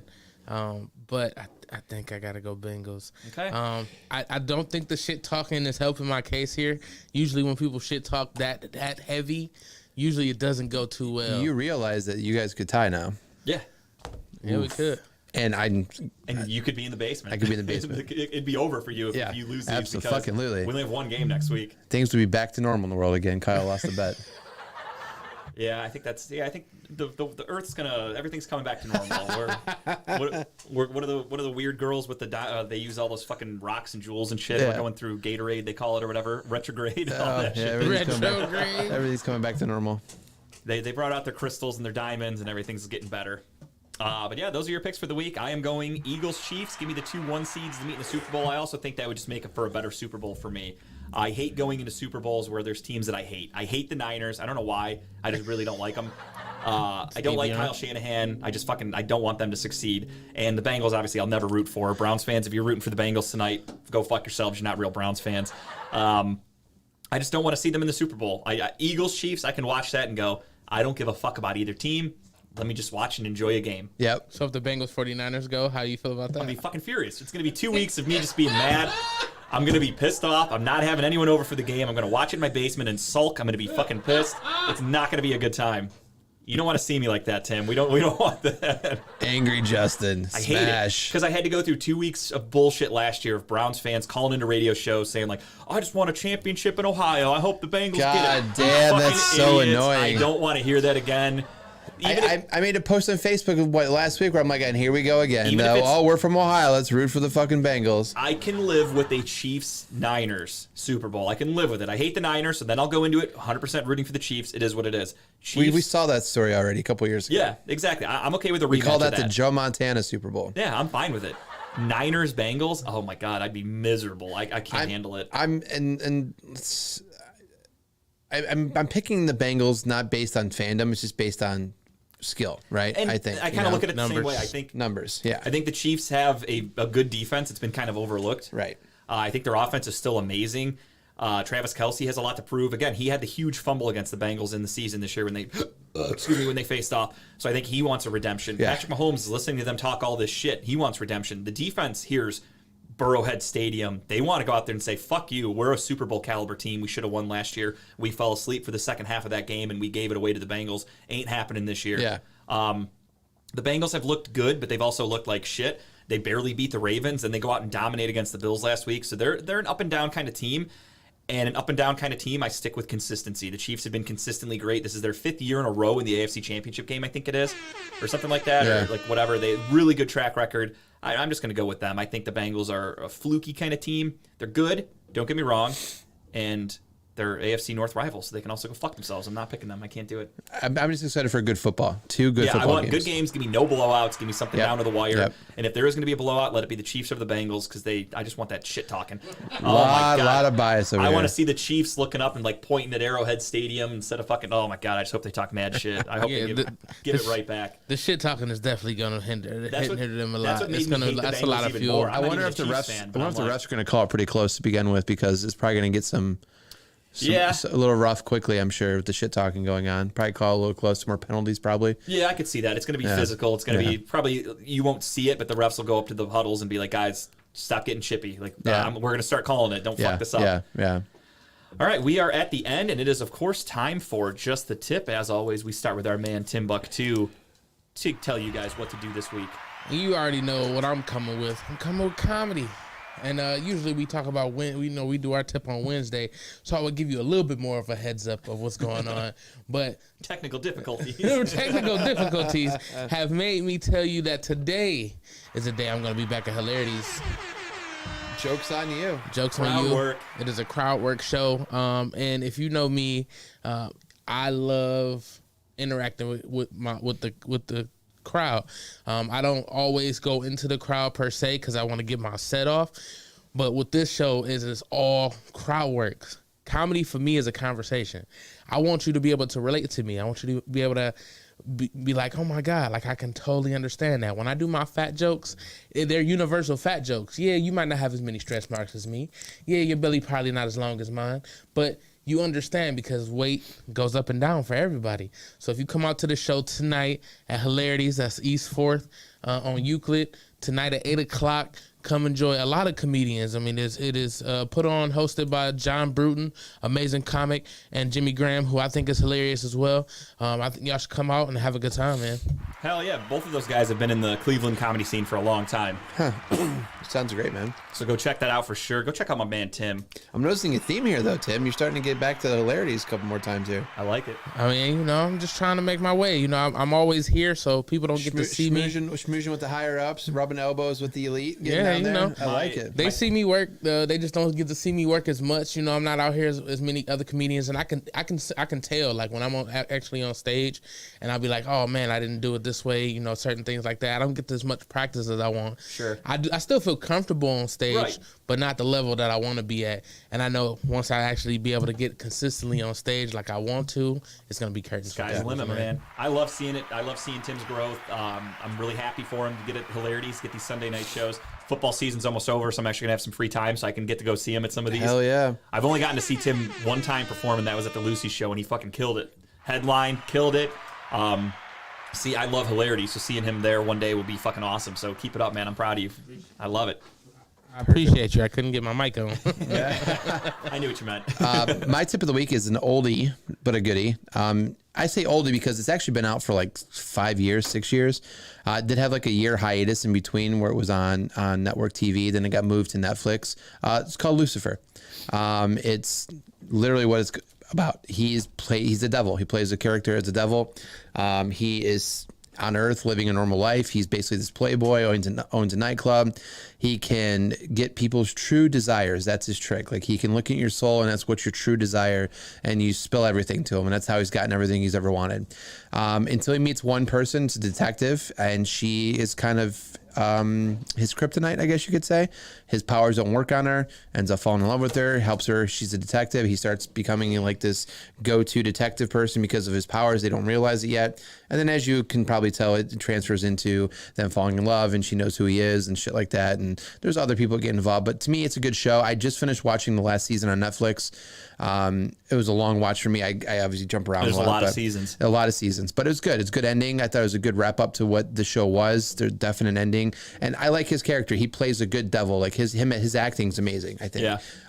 But it's not for everybody, but I thought it was good. Me and Jess both watch it. So if you want something that's pretty easy watch, all the seasons are on Netflix right now. Go give it a watch. You may enjoy it, but that's my pick of the week. Yeah, Tara and I started watching that on Netflix a couple of years ago or something like that. We kind of got, I personally got kind of bored. It does get better after season one. Season one's really kind of a long drag watch, but it does get better. That's probably what it is. I have a very short attention span, so I couldn't get through it. Yeah, even Tara just asked the same thing. We both were kind of watching, and we're like, I'm good. We can move on to something else. Yeah, they start including more characters. Obviously, more angels and different characters get involved with it. Yeah. A better, deeper storyline to his background too, which makes it interesting. Sure. So yeah, it does get better after season one. I have one that I don't have a picture for. That's an anti-tip of the week, or anti-just the tip. We just finished it this week. Anti-tip. Oh, okay. We watched a show called The White Lotus on HBO. I've heard so many things about this show. So it's 2 seasons. Each season, totally different cast, different storylines. Everything takes place in different places. First season wasn't bad. It had some moments. It was kind of funny. Who was the main person on it? I mean, there were a lot. It goes back and forth between 5 people, so there's not one main person, but it had Steve Zahn from the movie National Security, things like that, with Martin Lawrence. It had Stifler's mom plays a huge part. It's got Alexandra Daddario plays a big part in it. The guy who played Pete from The Office, aka Plop, he played Alexandra Daddario's husband in the season. So it had some names in it for sure. Season 1 had moments. It was funny at times. Basically, the gist of it is it starts off very first episode. Everyone's leaving this resort, this island, whatever. They're in Hawaii, and somebody ends up dead. That's all you know. So now they're going to show you from the start of the vacation to the end to figure out who's the dead body of all these people that they keep showing, because it obviously happened during their trip. And first season was fine. Had some moments. The ending, I was like, okay, I didn't expect that person to be the person that dies. Moved on. Season 2, which is the one that everybody's been raving about, how great it is. They think it should win awards. Season 2 sucked. I did not like it at all. Is this one with what's her face in it? This one had Aubrey Plaza. Oh, she's so hot. It had. You think so? Oh, I do. Yes. Ooh, not for me. Yes. It had the guy who played Christopher from Sopranos was in it. It had a good cast as well, but I just didn't like the season. I thought the season sucked. So White Lotus, I don't get the hype. It's on HBO. HBO. Okay. Yeah, I didn't understand the hype. But my actual just the tip is the new horror movie that just came out on demand. They kind of surprised everybody. Megan. It came out on Tuesday on demand. They with no announcement. They were like, boom, now you can just rent it at home. And I watched it. It was cool. It was different. It was basically Terminator meets Chucky in a sense, which is cool. I mean, I've seen clips of the I thought it was more like The Orphan. No, so the premise of this is this little girl. This is all in the trailer, so I'm not spoiling anything. Little girl, her aunt works for a tech company that's making children's toys, but it's new age, so they're trying to make it with more technology and make it with AI and whatever. Her parents die in an accident, so she goes to live with her aunt. While living with her aunt goes to work and is working on this robot behind the scenes, and her niece looks at it and she's like, oh my God, every kid would love this. This would be the greatest toy ever. So the aunt was like, really? And she goes back and starts working on it, and they create the Megan doll. And it is to get to know the person. They understand the person's, their owner, which is the little girl. They get to know her. They protect her. They understand that that's her main owner. And the AI kind of goes a little screwy, and it starts doing things that it's not supposed to. And next thing you know, it goes wild. Because every internal fear of everyone nowadays. Yeah, basically because they sync it up with AI technology, and it has a mind of its own kind of. So they're talking about some shit, and they forgot to turn it off. And she's like, what is death? And they're like, Megan, you're not supposed to ask things like that, turn off. And next thing you know, because it's a computer, starts learning everything it can about death and things like that. And all of a sudden things start going screwy with it, where it goes bad. It becomes bad. Like the Terminator, aka Chucky, all that shit, but blended into one with a doll that moves around. But look how creepy she looks. It's very creepy because people in the movie think it's a real person because they're like, who's this girl? And they're like, that's not a girl, it's a toy. It was cool.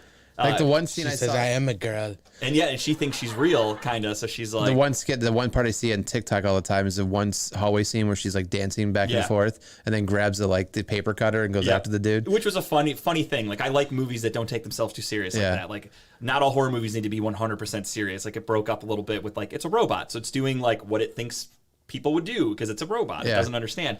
It was a fun movie. It was a good watch. Nothing great, but it was definitely different. It was So fun. worth a while. Okay. Absolutely worth a watch. I watched it for free. I wasn't gonna pay the $20 on demand. Right. I found a website. You know me. But it was good. Definitely worth a watch. So check it out. Check out Megan. Nice start to 2023 in horror. Absolutely. And that's gonna do it. Anybody else got anything else? We're back next Wednesday again, right? Wednesday night, and again, don't forget we are at Lucy's on February 8th. We are gonna do 7 to 8, and then afterwards do a little Q&A hangout session with the people in the audience, and definitely drink some beers with everybody and have a good time. So we're looking to do that. Maybe karaoke. Maybe a little karaoke. You never know. Things can get wild because, well, it'll be before the Super Bowl, so we may not have. I guess it depends on how these picks go this week, because we might know who the loser is after this weekend alone. That's true. But we'll see what happens. We'll have some fun. Everyone come out and enjoy it. Come say hi to everybody with Redline. I'm sure they'll all be there. We'll see you then. But on behalf of everybody at Talking About Balls, but where does the meat go? See you, everybody. Have a great week.